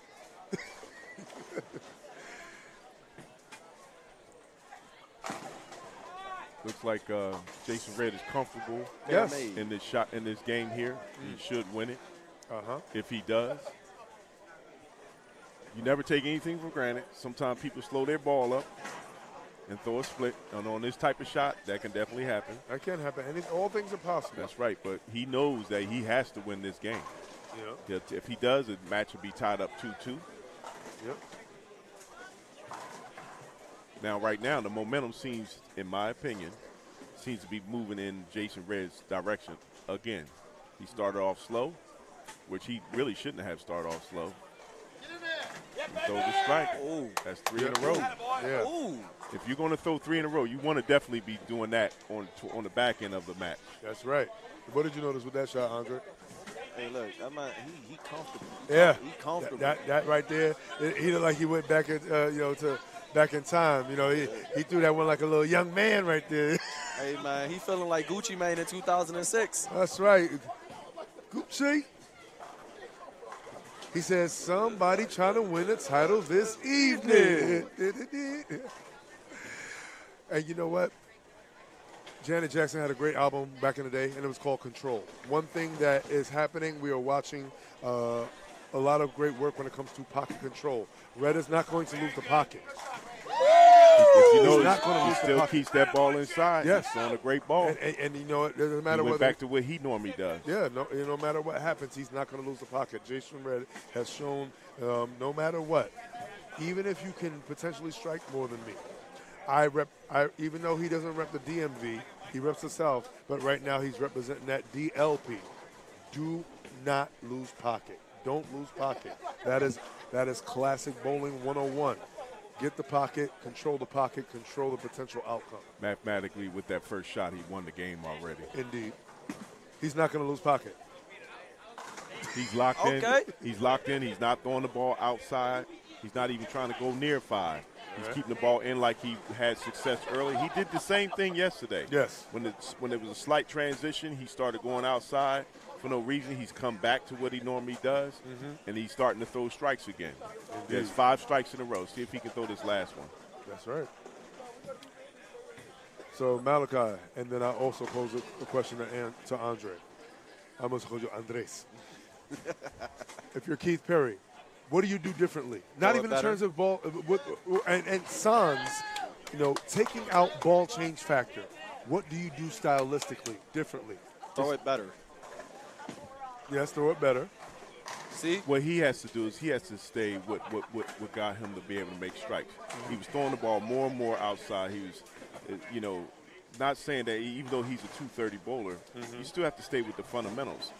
There was no reason for him to go outside. Every time he go outside, he should have saw. You pay attention to what your opponent is doing. Every time he went outside 5, the ball went deep.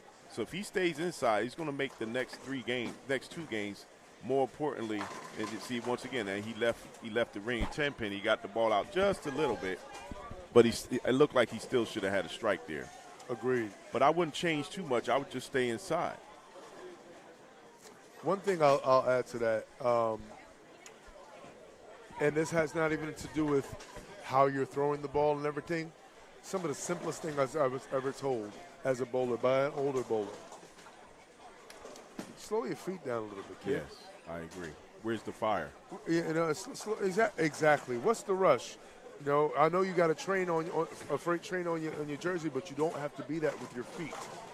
Now, if he slows himself down, and honestly, this is when, and I can speak to this, and us as being younger bowlers at one point in our life, you learn from the older bowlers who beat you. They turn our lanes off? And you know what? Hey, who interrupted my shoe? Turn the lights off. But you know what? While the lights are off, let's shine a light on everybody who got a chance to join us. Whoa. Start over. That is wild. Sir, it is Sunday. What? Relax. Hey, I got a little ahead of myself. Well, you know what? Let's take it back. And let's give thanks to all those who are not only watching, but if you have not joined us and you're joining us now, thank you. And if you were joining us all weekend, thank you for that.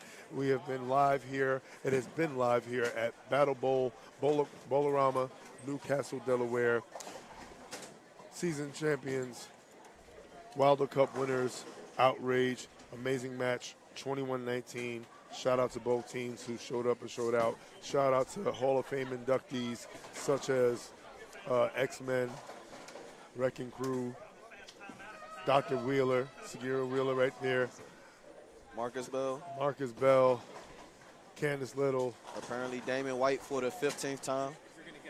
3rd time. My bad. I was exaggerating. 3rd time. And shout out to Marcus Bell. Yeah, shout out to our resident PBA guest, and we were also honored and privileged to have one Stu Williams. Shout out to Storm contract winner Nick Verone of Rogue, and shout out to these 2 people. Oh, great heavens! And wow, he lost the pocket.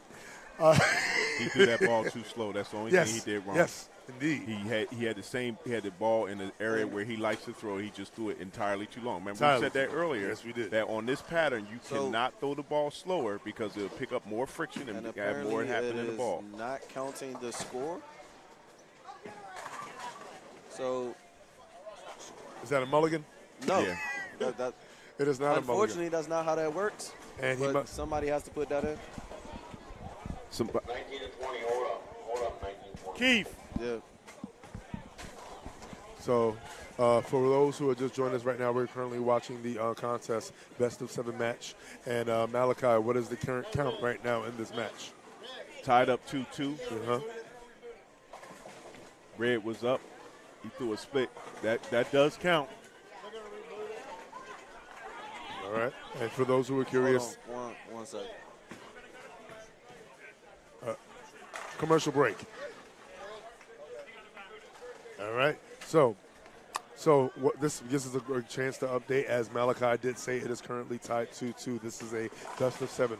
First to win 4 games will become or remain your world champion of the UBA. Now, at this point, I'm looking for one of these 2 bowlers to say to themselves, I'm going to take this match over. Yes. I'm not going to let this person stay in the match. That's the mindset that you have to have when you're a champion. If you come here as a champion, you're saying, I'm not going home not a champion. That's right. So at this point, it's up to Keith Perry. Does he want to win this match convincingly, or does he want to just make it continue to be a match? Yeah. Because he has not shown up like he normally does. Indeed. Keith Perry is a dominating bowler. He said that he was going to crush Jason Red. He hasn't done that yet. In fact, if you start counting strikes in that last game, Mr. Red had a whole lot more strikes. Indeed. I agree, Andre. Anything to add to that? I think it was a lot of user error that particular last game. As long as he fixes it, I think we'll be all right. Indeed. So I'm standing here with our current reigning world champion, Keith Perry. So Keith, if I could ask, if I could pose a question to you. Welcome, Keith. If I could pose a question to you, sir, right now you're currently tied 2-2. We're noticing some issues. Can you walk us through what you might be going through up there on the lanes? Right now I'm just in a mental block. The right lane is getting to me. I know as a champion right now I just got to dig deep, find my groove, have fun.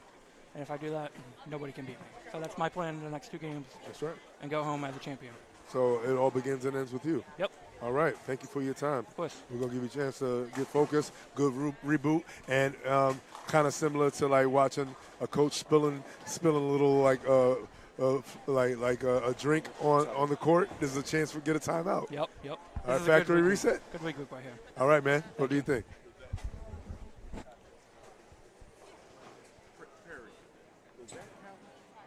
Yeah, that does count.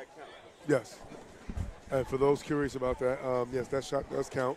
Right now, the count is currently 2 games to 2 games. All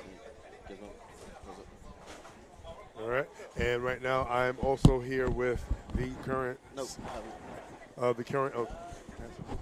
current Southeast champion.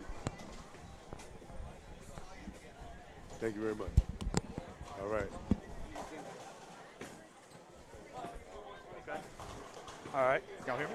How you doing? Yes, I'm standing with the current reigning and defending reigning Southeast champion, looking to become world champion. So, Jason, you're looking very comfortable. You're maintaining control of the pocket. Can you walk us through what your mindset is going into Game 5? I'm just trying to make little adjustments to try to keep getting that 10 out. If I can get the 10 out, that's my nemesis, is the 10 pin. See, yes. Yeah, so. Well, the game is back on. Yep. Let's see if let's see what happens here. I've been making little adjustments to try to keep it. It'll disappear for a little bit, and then it starts popping back up again. So I'm just trying to still kind of try to keep the 10 out. If I can get the 10 out, I'm all right. All right. Well, thank you for your time, man. Yeah. And yep.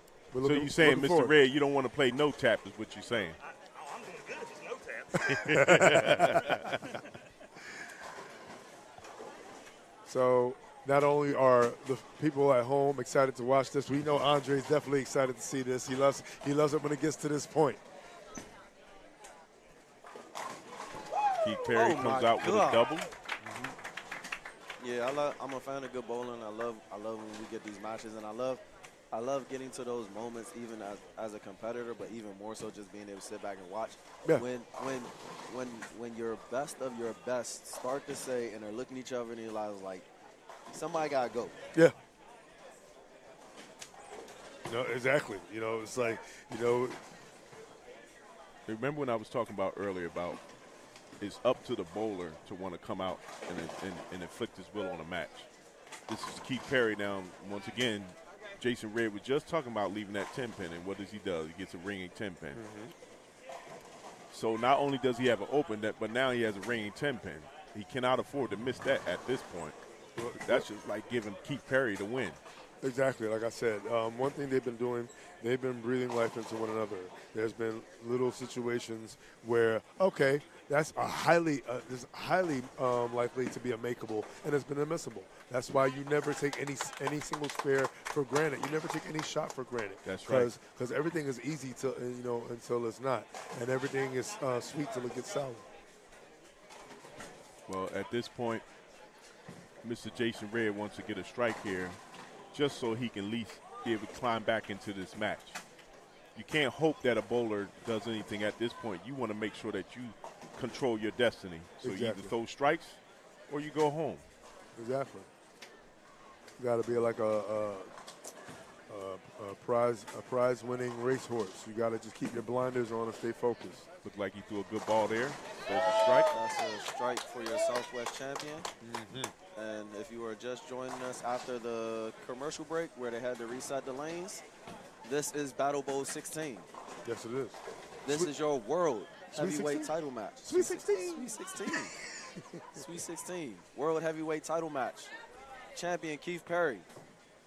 Challenger Jason Red. Best of 7. We are tied at 2 apiece. I am your friendly neighborhood firefighter, Andre Harrison from the Central Conference. I am joined by one and only voice of choice, Sean Faison, and someone who's a fan of that shot that just Keith Perry just threw. To my right is the one and only The Brain, Malachi Moore. That's right. Mass Destruction, DC Mafia, and Beloved, all at one. What an unholy trio. What a matchup. And speaking of unholy, if you are here and if you're watching and maybe trying to drive down, there are spots left for the very last event, which is Unholy. Who doesn't love Unholy? There's some people that dropped out, so they do need people to come fill in. So if you're interested, come on down. Come on down. Keith Perry going for 4 in a row. Got the ball out nicely. Oh, my goodness. He's taking control of this match. Remember, we just talked about that. You want to make sure that you take control of the match. You don't want to leave it where your opponent can get into the match. Indeed. And you know, Andre, I hear you screaming over there in the background. But see, for what maybe faster steps than Jason Red, those were slow and relaxed steps for Keith Perry. Yes, he wasn't rushing to the line. And we are here on a Sunday, and that little reboot and factory reset may have been a godsend for you to reset your mind, your feet, your body, everything. Sometimes it's those little things. Come on. And we've been in situations where like a lane breakdown may happen, and we're honestly thankful because we actually get a chance to settle down. Yes.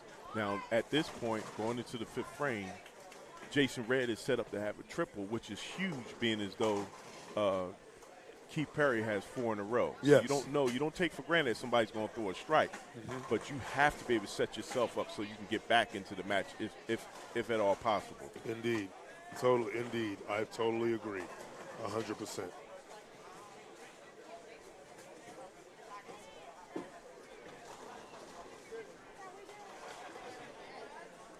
Jason Red getting his feet in the ground.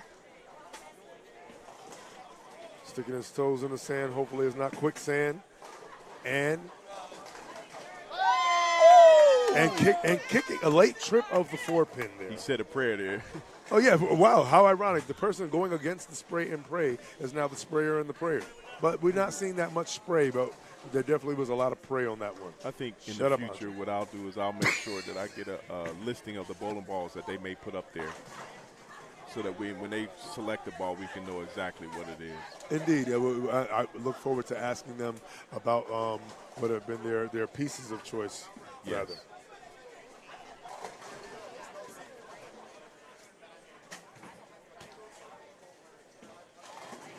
Perry up.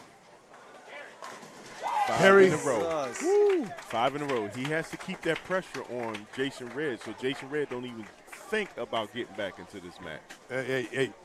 You know, if you flip that P into a lowercase b, instead of Keith Perry, you can say Keith buried that one. Oh, my goodness. Hey. Hey, I don't care what you said. That was fire. Okay. And if it's too much fire, this is why we can't have nice things. This is why we can't have nice things. Speaking of fire, once again, thank you for your service. And shout out to all those who are either doctors, what up, Dr. Wheeler, to those who are police or servicemen, and women, people who work with children watching this. This is your chance Perry to with enjoy the 6 in a sport row. you love. Now And that- Keith Perry enjoyed that shot. That shot right there, The champ is here. Yes, he is. He is If- showing you he's here. if he finally showed up, let's That's put it right. that way. At this point, Jason Red just needs to keep striking. Yes. You never know Stay the what course. can happen. Stay the course. Keep throwing strikes. Stay with what you know. Stay with what has been successful for you. Don't let the situation get bigger than you. That's right. In terms of the course, you want to stay the course and not be the main course.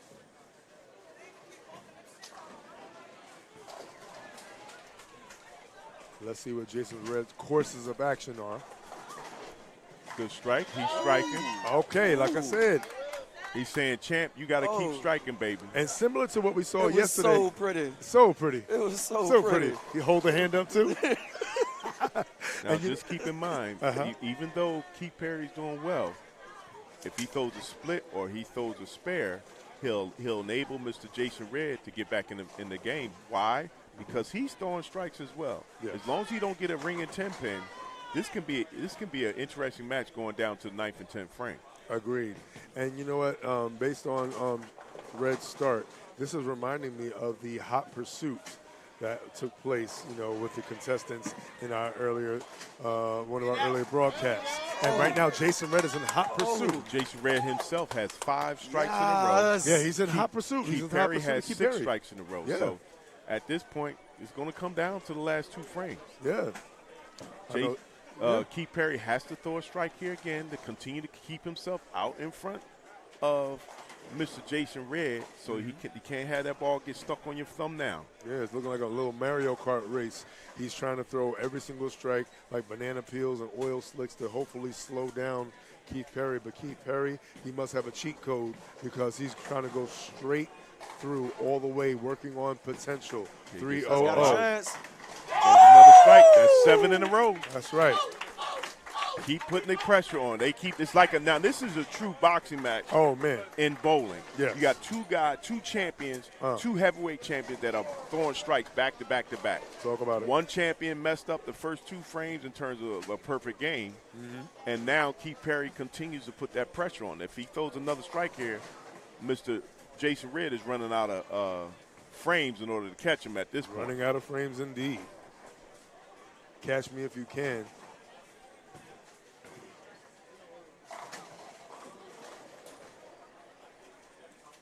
Very that's settled out on there. that shot. Very settled. He looks so That's comfortable 8 right in now. a row. He's not playing. He's not even looking at Jason Red. Who is He this said- guy? Great point. He's not Great even point. looking at him. He said he's staying focused. He's saying to himself, hey, I need to throw strikes. If I was Mr. Jason Red, you don't have to look at me. I'm going to Exactly. keep throwing my strikes And you know because what? anything can happen. That's a great point. And there's something that I usually say. This is best of 7. And thank you again for your time, Mr. Mack. And as I was saying, you don't always want to be the watcher. You want to stand back and become the watched. And right now, they're both not looking at each other. They're only staying focused. It ain't how, but it's how many. Fight back, oh man! That's right. Fight back! And she's still here. Okay, Andre Harrison with my ear clearing. And you know what? Sometimes you got to make their ears ring. And you know what? His ears are ringing. His head is nodding. He's bopping to his own beat. But they both are on rhythm to whatever their playlist is. Yes. And right now their playlist consists of bangers. And those bangers are a lot of strikes. Potential 258 finish. Right now, Mr. Red has to continue to throw strikes. It's like a jab in a match, in a boxing match. Throws the ball out. No ring 10 pin. No. He keeps that pressure on Keith Perry. Keith Perry cannot afford to Ladies and not throw gentlemen, his welcome shot. to the show. Show is on. Keith Perry throw another strike here. It's going to be difficult for Mr. Jason Red to beat him in this match. No, indeed. World champ, South champ. Yes. All the marbles. Uh-huh. This is what it's all about right here. It is. Right now, Keith Perry's on a 300 pace. Yes, he is. Let's see if he can pick up this strike. Let's go. The road to 3-0-0. Let's see if we got it. Gets the ball out. Another right. That's 9 in a row. And just like what we spoke about before, Hey, A ball on each lane. That's what he's been doing. Ball on each lane. What's the hashtag? Front nine what? Papi. Hey. Ya tú sabes. You know what I'm saying? Claro que sí. And right now, 300 potentially for Yes, he is using two for different Kiperi. balls. He's using the Venom Shock on one. Well, I'm not sure what that ball is. Well, I believe that might be regular Venom Shock on one, Fatal Venom on the other. Hyper Venom on the left, OG Venom Shock on the right. That's Okay. right. So I was right. Thank you. And speaking of right, let's see if he gets it right. And he does Out get a it little right. bit further. And it comes right back. Back. Get oh! Keith Perry with the first ball in the 10th frame, That's right. 270. He's won the match. Right, he's won this game Nah. with that strike. Now it's a matter of can he finish the job and go out with a 300. That's right. He'll go up 3-2 if he continues. Well, he's already won this game. That's right. Now the question is, can he go out with a 300? All right. He'll be up 3-2. Let's see what the moment Then that brings puts right pressure here. on Jason Red for the next game. Indeed. Keith taking a deep breath. Oh, he likes that. Oh, with he the liked hand. it. Oh! Keith Perry is doing Keith Perry things right now. I'm going to say, And remember I said you have to come out here and you want to be able to dominate to you control the narrative. You don't leave your opponent an opportunity to get back in this match. The best way to do that is throw a 300. and I know you've watched Keith many a time do many of big things. You know, for those who've never had the chance to experience Keith Perry and see this young man's talent, you are now getting a treat. Let's see if he could bless us with a tray on a Sunday. Yes, sir. Oh, that looks Oh, good. you better like it. Come on! 300 in game Being 5. broadcast. Congratulations, Mr. Perry. Keith Perry. My goodness. AC Express. All gas. No brakes. Yarami. Ladies and gentlemen. No, I'm commentating. I'm the one on the mic. Can you save my ears? Hey, All right, so now let's do Champ. a recap. All 3-2. right. When you One game away. When you are up 3-2 in a match like this, you definitely do not want to give your opponent an opportunity to take you to the 7th game. Indeed. Yes, the drama would be nice, but see, look at that. Jason Red is still throwing strikes. Yes. So maybe he messed up early on, but now he's locked in too. So the next game is going to be very important to see how both of them start out. Yes. The moment that Jason Red throw a ring and 10 pin, that takes the gas out of his car. And you know, and we've seen great matches before in the annals of time in bowling. I remember one time watching Norm Duke shoot 280 and still lose. And yeah, that was just, you know, all right, it's a formality. Yeah, I've watched he lost the up match. in Paradise Lanes, shout out to you, Miguel Carrion, a contest between Dwayne Adams Jr. and one Shaka Taylor, a.k.a. the doppelganger of Mike Waltz, and where 299 was short. Shaka Taylor, a former cruiserweight champion of the UBA. And he'll tell you he's the world greatest champion. He thinks he is. Well, he's never lost. He keeps ducking me, but that's okay. Well, no. Speaking of ducking, there was no ducking, and there's no, and you know what?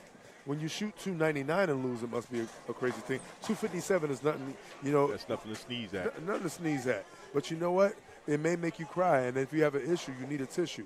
And here's the issue here. The window doesn't exist anymore for Jason Red.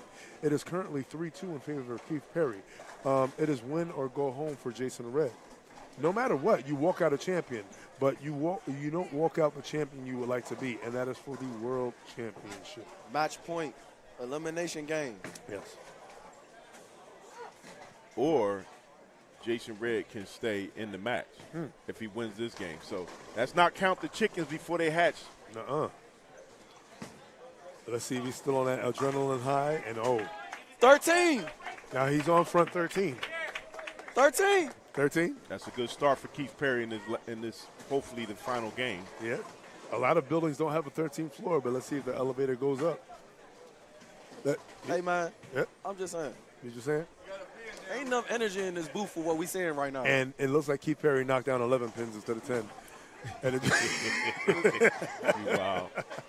Hey, give him an extra strike for that. Give him an extra bonus. Oh, wow, another change to a bowling rule book. Who would have guessed it? I want to thank everybody so far. If you were just joining us. Before we get to that, greatest comment ever from the greatest champ ever. No losses, no game sevens.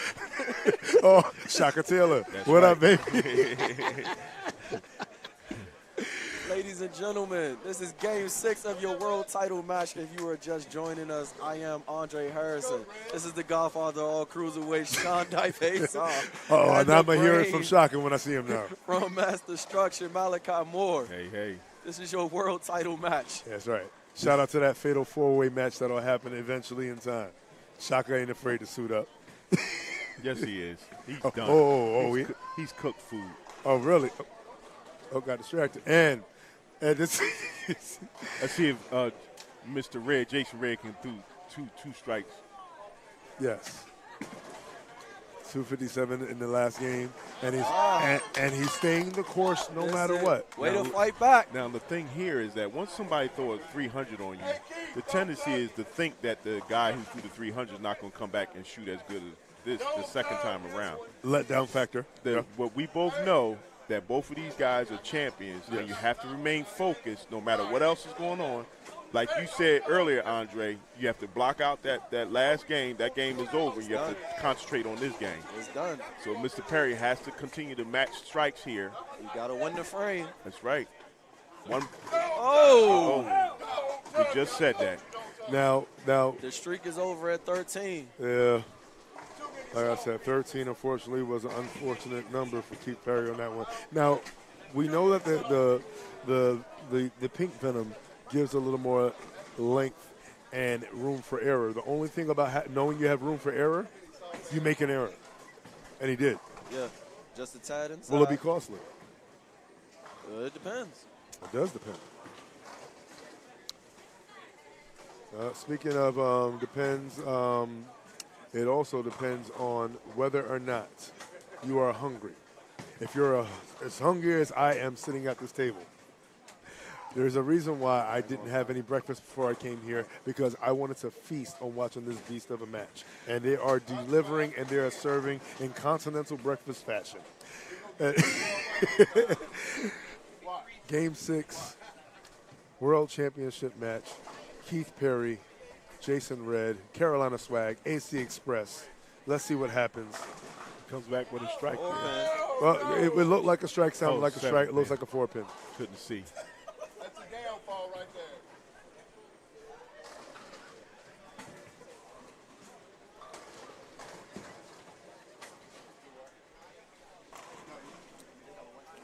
there. And I saw how fast he grabbed that ball, and he's not going to miss the spare.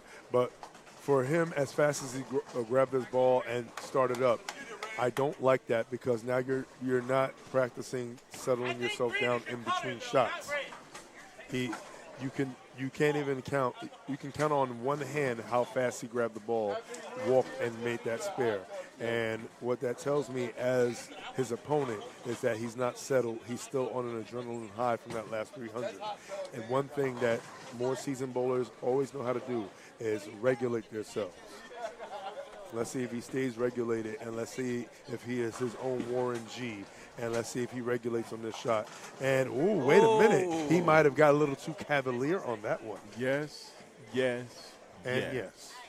You can't take a shot for granted. No, you're down 2-1, to a 3-2. 3-2. And at this point, you need to strike on every shot. You need to act like you trying to throw a 300 game. Yes. Now, this is not a difficult shot to pick up, but it's very choppable. It's still a split. I've seen plenty of people pluck off the 4 in that situation. Yes, exactly. Let's see what Mr. Red does here. I'm sorry, the 2 pin. Gets it out far enough. Ooh, uh-oh. He gave it a reach around, and not in a good way. He let Keith Perry get back in the match. If you're trying to win 3-2, you have to get back in the match. Yeah, and now hopefully that wrap is not symbolic of it being a wrap for him. Yes, Keith Perry is on a strike, an open, and a spare. Yes, he's on a double and an open. But you do not want You want to unwrap potential success. You don't want to wrap up your title opportunity. The most important thing for Jason Red right now is to come back with a strike here. Controls pocket. It'll calm his nerves. Good strike. Okay. All he has to do is keep doing that. He don't have to do nothing extra. Yeah. Don't drop the ball. Don't phone a friend. Uh-huh. Just bowl. Stay with what you know. And no need to phone a friend. You got plenty of friends on the carpet. Well, yeah, that's true. He was consulting with people. Yes, he was. And let's see if that counsel is one of quality, because it is all about quantity in terms of how many games you win. And in terms of quantity, Keith Perry is up 3-2. In terms of quality, you have to make quality Let's shots. see if Keith Perry can throw a strike here. It's important for him to do the same thing. He settled himself back down. Now, did you see his facial expression when he came on that lane? Yes, I did. His facial expression is different from the way he started the game. He looks like, now I'm ready for business. Yeah, you know what? And to speak to what y'all both said, and thank y'all for that point. Yes, you shot 300 in Game 5. But then you have to get that Kobe face again. What am I excited about? Michael Jordan. I got some money. You don't strike here. Job's not done. That's true. Let's see what he does here. Now people from the carpet trying to influence the match. Gets the No, ball he out, pitched good inside. shot. He pitched inside. He He got away with it. No, you could tell because he got out just enough. He got out just enough. That's right. Now, what did he trip out there? Everything. He tripped out everything. Keith Perry looked like he ready to take on anybody. Well, he is, and he better take on that prayer on the back of his shirt, Well, because I saw how high on the head that was. Yeah, it was, but he still got it out enough to get that strike. I keep going back to when Keith won the belt. Yes, He did it in Virginia. indeed. Mega Bowl, Mechanicsville. He bowled Juice. Yes, If you knew anything about the run that Juice had, yes. Virginia was his house. Yeah, Juice That was. the South belonged to Juice. The Yeah. South, Mechanicsville, and everything south of that belonged to Juice in the South. With Mr. That Weathers, was right? Mr. Withers. That was about as hostile an environment as you can get. Yes. That guy right there went in there, same attitude. This is the same person. That's right. He hasn't changed. I've different definitely experienced the South when it comes to bowling, and So it's an experience. The chirping on the carpet, all that other stuff, it don't really rattle Keith. He actually gets better because now he's motivated. He plays to the crowd in a sense. Let's He see if does a Mr. little Red bit. can pick up this strike here. Controls he needs another pocket. strike. Oh, you see, he liked it. No He ringing liked 10 it. pin that time. Yeah, but you know what he's thinking? No matter how many strikes he throws, that third frame as a competitor, and you understand how serious this match is and how things can change just that quick. Just that quick. That third frame, no matter whether he wins this game or not, he's still going to kick himself for that third frame. Yes, as a only competitor. because he dropped his speed. That was the only reason why he had a split.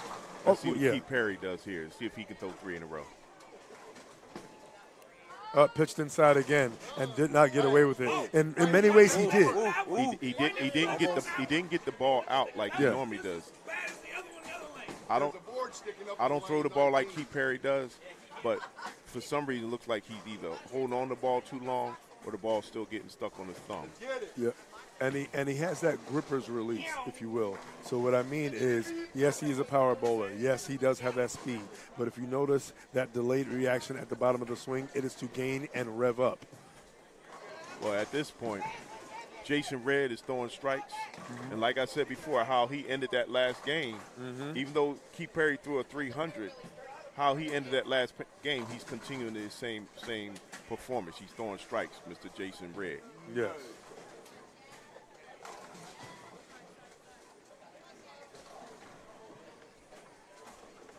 At this point, you still keep trying to strike. I wouldn't do anything different. I'm Yep. not trying to get any additional information. Indeed. I just want to try to throw strikes and put the pressure on Jason Red. Just Do a the little- opposite that was done to see if he can finish out like Keith Perry did the last game. That looks good. Well, it looked good, but it snapped back hard. Yeah, it did. Now the funny thing is when you toss out the ball, it normally gets past the oil that's up top. Yes. So Indeed. then it doesn't give a chance to flip and roll. But that time it flipped and it snapped back, Yes. which is not normal. Yeah. Snap back, and it certainly wasn't a fitted shot for him. Advantage at this point in this game alone, Jason Red, he just has to keep his foot on the gas. Advantage and momentum. And momentum. No red lights for Jason Red. He doesn't seem like he's flustered at all. That's right. He's not leaving the 10-pin anymore. And he did say when we interviewed him that if he could stop that problem with the ringing 10 pins, that he could win the match. So he's trying to do the best that he can here. Let's see what he does here. If he gets a split here, that could be an issue. That could be a major issue. Let's see if he stays the course, and let's see if he gives us some more of that pocket control that we've come to know and understand about his game. And he's not going to, I don't, now, that contrary to that third frame, that's the one time he got cavalier, got a little lax with his release, went far out, and barely touched the pocket. And also got it open and wrapped up because of that. Yeah. I'm loving this. I can see it on your face. Loving this. You're illuminated as ever, sir. Hey, look, man, this is what. So let's be completely honest. Let's go. Let's talk about it. To a lesser competitor, you get the bomb shot on you, you're done. Oh yeah. You're done. Oh yeah. My man said, nah. He had his slip up. I'm here. Yeah, exactly. I'm here. So this is great. This is great bowling. He has to keep throwing the strike. He has to keep throwing strikes. Control pocket. And now, even though he didn't get through the pocket, he didn't overthrow it to get a split. He underthrew it from the outside. He maintains by not throwing a split. No split, no drama, no trouble. Now, the only thing similar to game number one is if he continues to tap, and then Keith Perry starts to snap off and throw strikes. But the only difference is that he didn't come through the ball. Yeah, absolutely. Lackadaisical, took the trip out. He played it safer rather than, trying to strike. And I kind of agree with that, especially when you're ahead. Relax and throw it, even if you don't strike. Leave makeable spares. But the only thing about makeable spares, they can also be missed. And you need to do what? Make them. Yeah. Yeah.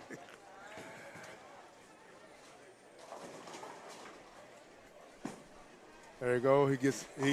Now, much better shot. That was better. He gave it room.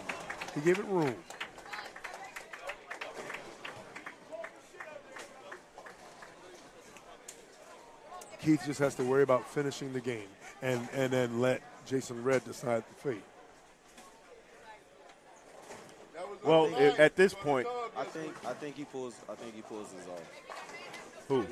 I think despite this game, I think Keith Perry. Yes, that's the way I see it too. Yes. Like I said, watching him compete in the South with as hostile as environment as that was, I think he still pulls his off.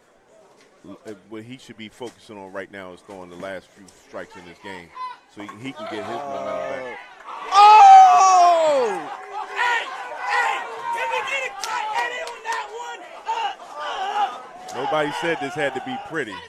That's a different way of getting the strike, but he can't be too confident about that ball. But you can be thankful. He can be thankful all he wants. When the word pray is on the back of your jersey and you're bowling on a Sunday. The Venom shock seemed to be snapping back hard. It looks like the pink Venom is the one that's actually going smoothly on the back end. Can we call that immaculate carry? Yes, you call it whatever you want. It was a strike. It was. And he is going into the 10th frame. So let's see what happens. Anything can happen. Mr. Red has to throw strikes. That could be C2. That could be crucial carry of the match, depending on what happens. Okay. Not so fast. Not so fast. Not so fast. But I would say if this took a shift, that would have been our C2 moment, our crucial carry of the match. That was a statement right there. That was a statement. I definitely agree. But for both bowlers, they both want to strike out and take that momentum into the last and final game, the 7th game. Keith Perry definitely did not want to. Mr. Red has shown that he's a worthy champion, and you do not want to have this game lose the game and go into a game 7. Now, Mr. Perry has to ramp it back up and go on a 300 pace. Controls again. Pocket. All right, on the road to 244. And if you see, once again, where's Mr. Jason Red playing? Inside. Yeah. That's his game. Yep. He's killing them. Yeah, and for about 75% of the shots, close to 80, he's remained inside. He's had a couple of slip-ups here and there. Keith Perry, some shots he's been all over the place, but when he slowed down his feet, he's maintained a nice pace, and it showed in the last game. From a boxing standpoint, Mr. Red is going to the body. He's trying to make that head fall. There you go. Shut up, Andre. And Control pocket. And what he's doing is he's trying to make Keith Perry, every time you throw strikes, it frustrates, I don't care who you are, it frustrates your opponent. Because now now some people can look at what they're doing instead of looking at their game. Outstanding analogy. Exactly. So, especially body to the head. Yes. Enough body shots, the head will fall. If you take Keith Perry's focus off his game and he gets away from his fundamentals, anything can happen. Indeed. This is where the crowd comes into play. Now they're yelling at Keith Perry. All right, he missed pocket. He still got a strike. 2:44 finish for Jason Red. And the lanes are clearly drying up now. What rhymes with heaven? 7. We are here. Game 7 is going to be here. Keith Perry should use these shots to get ready for Game 7. Is this that moment? I believe it's that moment. Keith Perry striking, like I said, you want to use this as an opportunity to get focused and to stay focused. I think he should be using that pink venom on both lanes. At this point, I totally agree. Because that venom shock is hooking too hard. Yes, I'm 100% with you on that. Now that everything has been shaped, clayed, and molded, now it is time to move in one mold. And that one mold is the pocket control piece. Your control piece is going to be venom. But now you're going to have to really take your time with each step. Now this is the most relaxed and calm that you're going to have to throw each shot. Treat each shot like your very last and bury every one. Every single frame at this point is the 10th frame. Now Keith Perry's changing his ball to see if he gets a different reaction. Which I feel he does not. I don't necessarily think he needs to do. He just needs to put it where he needs to put it at. Huh. He wanted to see if that ball could go long. Yeah, no, exactly.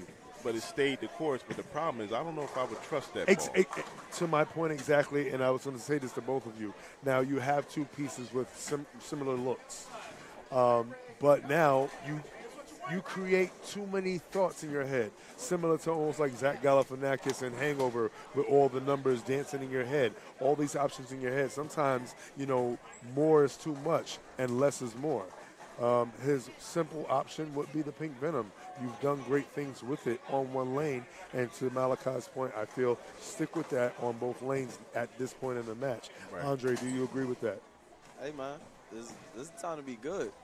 It's time to be good. It's time to be good. It's a time to be Ladies great. And gentlemen. You have to bowl great in order to take away from what your opponent. You have to control the narrative. And he controls pocket. He has a rain 10 pin. Oh boy! Don't tell me he's back to his old ways again. I mean, sometimes those old ways come back to tap you. Sometimes you can smell a glass and get a flashback. There we go. Ladies and gentlemen, this is Andre Harrison, Shondai Faison, Malachi Moore. Yes. This is Game 7. Yes. Perry, yes. Red, world title on the line. That's making it happen. Win or go home. Yes. Either way, you're gonna go home with some hardware, but you're coming here for a trade-in, if you will. You want to trade in one for the other. This is one of those moments that I was alluding to it earlier. We might have a CW. And not like the TV channel, but what we call a classic walk down. And well, you know what? At this point, I don't think that's going to be the case. I think Keith Perry, when he throws his strike here, he's going to take over the game, and he's not going to even look back. That's how you shut people up. Well, so the first ball, what I tell you, that's how you do it. That's a champion. A champion ignores everything else. He focuses on the match, on the lanes, does what he has to do, and just let everybody else go. And you know what? I love what Keith Perry just did. He looked back and he said, yes, talk to me. Tell me more. Tell me more. Tell me more. Only thing I don't like is that he picked up that venom shock again. That venom shock is hooking real hard on lane 20. So let's see if he's made any adjustment. Looks like he moved a little bit more to his left. If he don't throw it out far right, then he'll be okay. That's good off the hand. That was good off the hand. And he said more. His name must be Malachi because he wants to hear more. He wants to hear more, Malachi.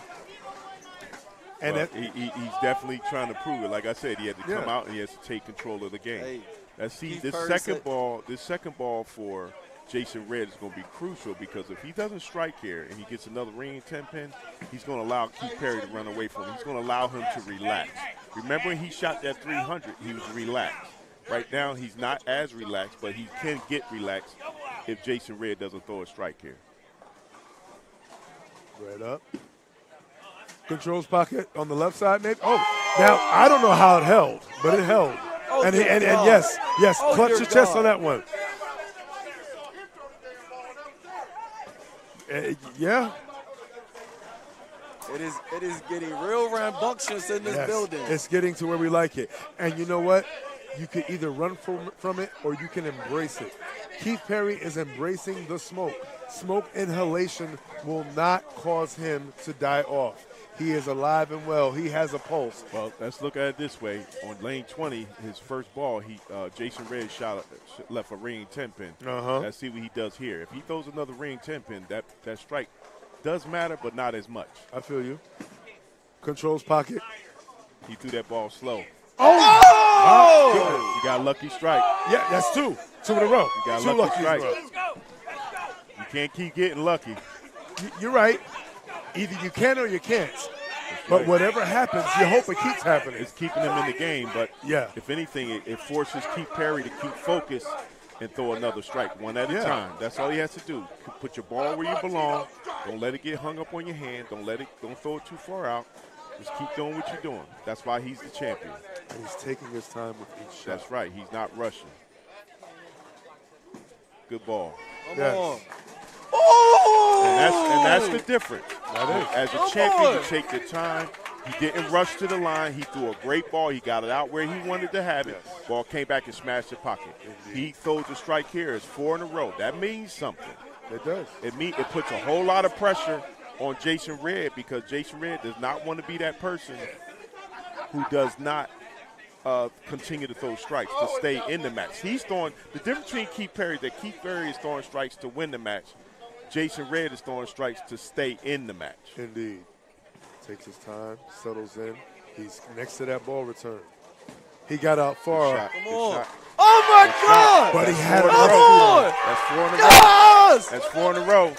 That's right. Keith Perry said he wasn't going to leave it up to nobody else. That's right. First there was fire and now there's smoke. And he wants all of it. All of it. Okay, that's settled down here. No. Look. We still got to see with Jason Red. Jason Red still has something to say in this match. That's right. It's early. It's not. I could see your excitement if it was in the 7th frame. This is the 4th frame. That's you got to stay in the match. We are watching some damn good bowling. We should be excited. I know. I feel it. And he controls pocket again. Range now, 10 pin. and that was the best shot he threw in the past 3 frames. That was a good. Yes, you're right. You're right. But that's the old adage? Sometimes it's better to be lucky. Yes, than good. Now the bad part is that he had 2 lucky shots back to back, but now he's still got to once again. He did miss a 10 pin earlier in the match. Yes, he's still got to pick this up. Yes, there's no gimmies in bowling. No. Sometimes yes, but in this case no. All right, let's see if Mr. Red picks his 10 pin up. All over the 10 pin, he got it. He should be with no problem. Better made. We just don't want to see no hooking at the last second. Well, that is a very, very classic spare ball. As we see that it slides and it glides. That's what plastic does. That's what plastic does do. All right, now. Unless it has a weight block. In the first 4 frames, Keith Perry has thrown 4 strikes in a row. Unfortunately, for the South heavyweight champion, Mr. Jason Red, he has 2 spares and 2 strikes, so he's 50%. These next couple of balls are going to be very crucial for both bowlers, whoever's going to win this match. Controlling pocket. Okay. Did you see how he didn't swing that ball out? He kept it where he likes to throw it. It may come down to that type of shot. Now, even though Keith Perry has 4 in a row, anything can happen. Let's still see if he can throw another strike. Yep, Jason Red is a combination stroker and tweener, so he likes to basically get the ball up lane. He doesn't work. He's not really fixated with getting a lot of hook and shake. He likes to utilize the oil as his friend. When Keith Perry settles down, he's the same kind of bowler. He's still not rushing to the line. Still not rushing to the line. Good ball. Out. I saw that. I saw it on his final step. But the thing is that he had 4 in a row, which gave him a little bit of buffer, but he can still pick that up. Yeah, I've seen Keith Perry pick that up. So, which is an amazing feat. I've only seen one person in my history hit 6-4 up. Let's see if he can get. Oh, okay. Well, he does get the 1. I'm glad he did not miss the 2. The only other way he could have gotten that is if he had to throw for the 10-pin, got the ball out, and let the ball come back and hit, and see what happens. And even then, it makes it hard because the 4 and the 6 are level with one another. Now, looking back at that last shot, I saw on his very last step where he kind of came up a little bit, and he looked down at his feet because he knew his feet were not right there, and it bit him. But now he has to have a goldfish memory and just look forward. If he comes back and throw a strike here, he won't be in the lead, but he'll only be down by three pins. And 7 pins. He's leaving the 7 pin. It's very important that he maintains his composure and not get fast-footed. And to Jason Red, who's sitting and watching, and this is where respect for your opponent comes into play. Yes, he opened the door, but it doesn't mean anything unless I do something with it. Right, exactly. Ice Cube said, I can give it to you, but what you going to do with it? Spermade. So now, what are you going to do, Jason Red? That is the question. Let's see what the answer is. Jason Red needs to throw 2 strikes to put even more pressure on the champion. Indeed. If he leaves a reigning 10-pin, this match is close again.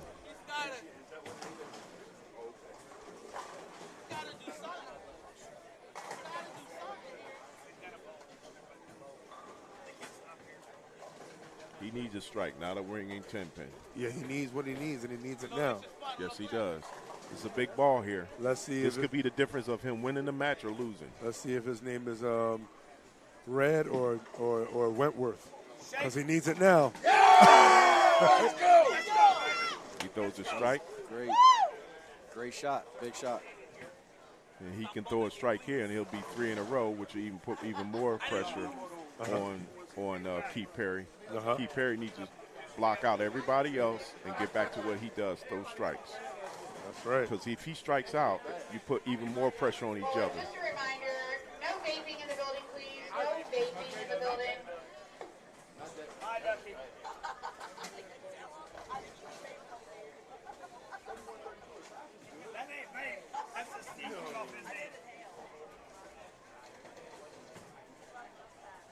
Jason Red with the approach on the 7 ball, 7 frame.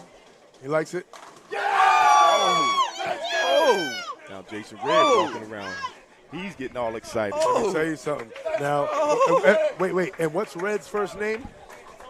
Jason. Jason. And right now, he is, he's not scared of the water.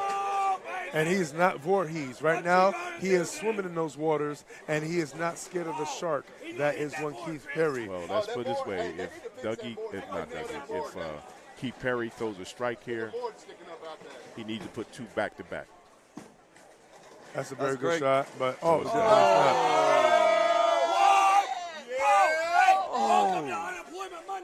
I believe he lined up too far to the left. Yeah. And the ball had to work to come back to the pocket. Now, Keith Perry still has to maintain his composure. Yes. Regroup. It's only 1 frame. You take it frame by frame. Yeah. Because anything can happen with Jason Red. It's not like Jason Red is actually killing the shot right now. He's consistent. Exactly. But he's susceptible to that ring 10-pin. Yes, and he is susceptible to missing the 10-pin. Yes. So anything can happen. That's why you maintain your composure. He needs this. He got it. Okay. That's why you maintain your composure. Yes, you have to maintain your composure. At this point, you have to close frames. And even though Red is definitely in the driver's seats, we've all seen. For now. For now. We all know how it is. You drive, you know what it is on the road. traffic can show up, speed bump, and sometimes you can swerve out of control. Let's see if Red can stay the course. Next 3 frames are very important. Indeed. Usually there's one foundation frame. That's all that's left. And he takes his re-rack, and you know what? Hey, why not? For Keith Perry needs to strike out. Yes, he does. Period. It's a game 7. You take your time. Don't walk too fast to the mark, and make sure you come through the ball. Don't leave nothing for chance.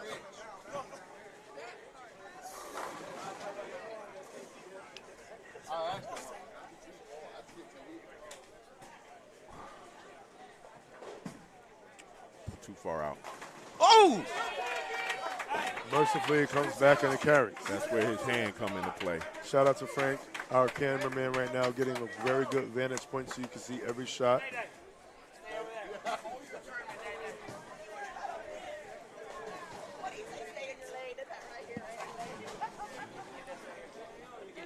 This right here is, you know, one of the things that we love about these situations, the potential to go all the way down to the wire. Jason Red in the driver's seat. Let's see if he keeps his seatbelt on. Let's see if he keeps a steady foot on the gas. And don't drop this speed. And he misses his I don't like that. Oh my goodness! You're getting the lucky shot. You're getting the lucky shots. You're getting the lucky shot. Throw it anywhere! Lucky strike. Yep. And you know what? You know what? He's rocking some cargo shorts, and you know what they have in common? A lot of pockets. And there he proved he had more than 2 pockets there. He created his.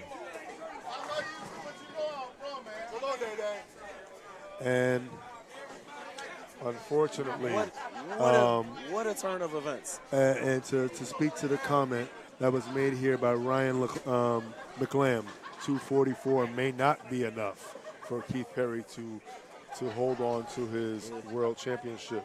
It all depends on what Red decides to do. It's all in his hands at this point. Controls pocket. Oh my!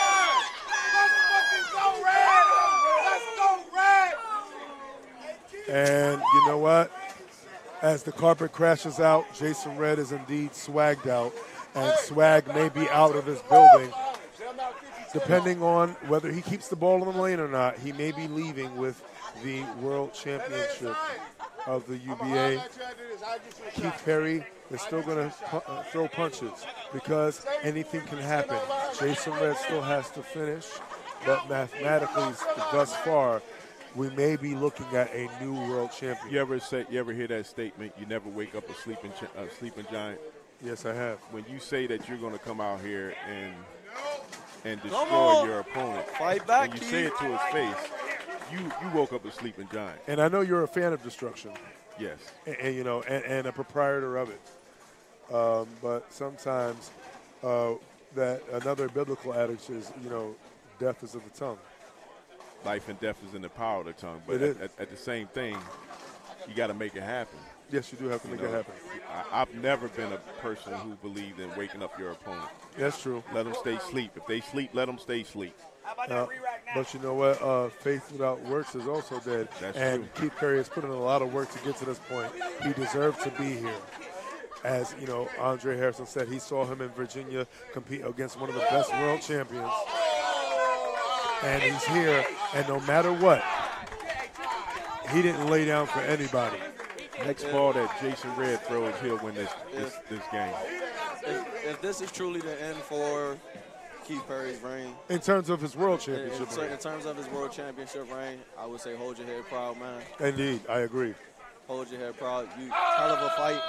Game 7. This is the best show, one of the best showings that we can ask for. Yes. It's that Battle Bowl. You showed out. Best way Fought your heart out. Yes, sir. Best way to end Battle Bowl 16.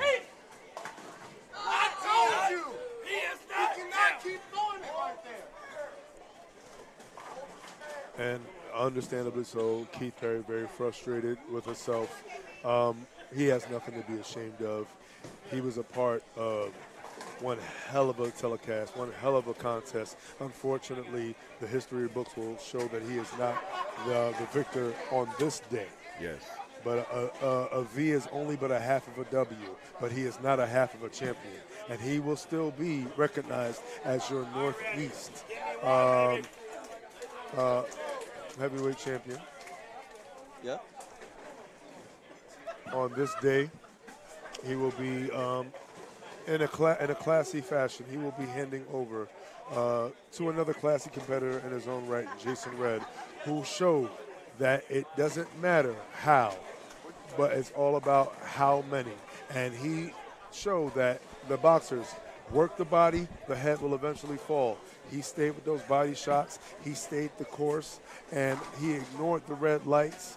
He focused on the green and nothing else in between.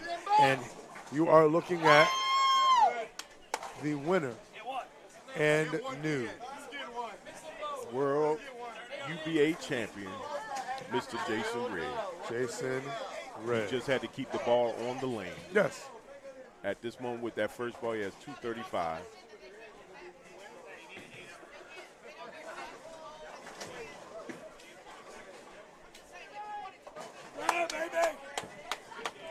And an outstanding showing. Outstanding. I have to say, this has been a great Battle Bowl. A lot of great performances. Yes. Great performance. A lot of close matches. A lot of close matches. A lot of close matches. You know, shout out to the performers on the lanes and off the lanes. Shout out to performances by Andre Harrison. It's always great to share the microphone with you. And you know what? Malachi, the Brain Moore. Yo, in all this madness and the mayhem, the South has something to say today. The South has something to say today. The South has something to say today. The DMV has something to say today. You know, shout out to everybody who had a chance to watch this. 247-233. Game 7. And new world. That's a good looking belt. Heavyweight champion. You might have to get yourself that one, brother. Of the UBA, huh? You might have to get yourself that belt. Yeah, like I'm going to have to climb that ladder. That's some tough competition there. Now, let me ask you a question before we go off the air. Andre, when the previous champions have lost the world championship belt, what happens to them? Actually, I have no idea. Okay. I'm not even gonna lie to you. I have no idea. Hey, we gotta get Jason over here. We gotta get Mr. Jason over here. We gonna have our guy Sean Dyke talk to him. Jason. Apparently, there are a lot of hot tub selfies coming in the future. He said hot tub selfie. Oh, man. Well. Yes. Well. Taking it back to the Southeast. Well, you know what? In the midst of everything, no matter what, you got to walk with a little swag. You're darn right. And I see a lot of green on your jersey. And you know what? I see dollars, but obviously today made sense. Oh, yes.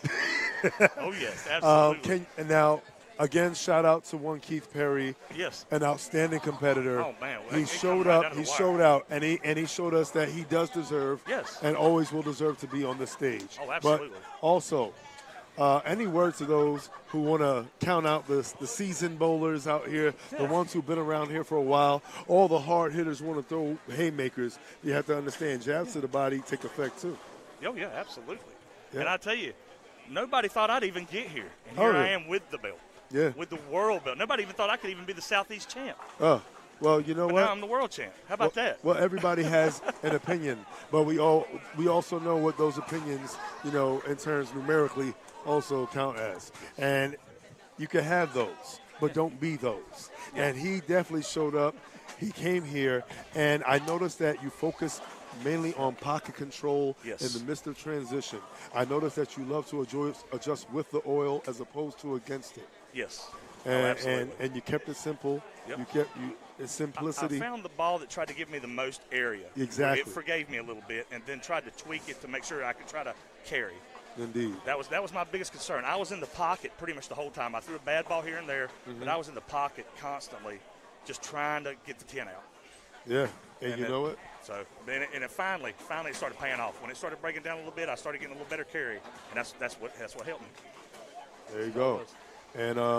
And before we go off, and Walk us through, any butterflies, even though you knew you were running to the finish line on those last shots. How must it felt knowing that you were there? Yeah, it really, well, honestly, when he did not strike out in the 10th, that took a little off of me because before then I was really nervous. Yeah. And then he did that, and I was like, okay, all I got to do is mark. Yeah. All I had to do was mark. So that took a lot of the pressure off of me there to make sure I didn't have to strike first ball. All I had to do was mark. Well, you were indeed Battle Bowl ready. Yes. Congratulations to you, bringing the World Championship and kind of in a way avenging Juice himself, Juice, yep. Mr. Absolutely. Withers. Yeah, I'm sure you're watching. I love Juice. I love Juice. All me, right, and Juice is good. Well, it looks like you got the juice now, sir. That's right. It's been a pleasure. Oh, yeah. Sean Dyke facing the voice of choice. Once again, thank you to my partners in crime, both Malachi Moore and Andre Harrison. This has been Battle Bowl. It has been great. It has indeed been a Sweet 16. UBA all day. We can't wait to see you for a 17th time. UBA all day. Face on out.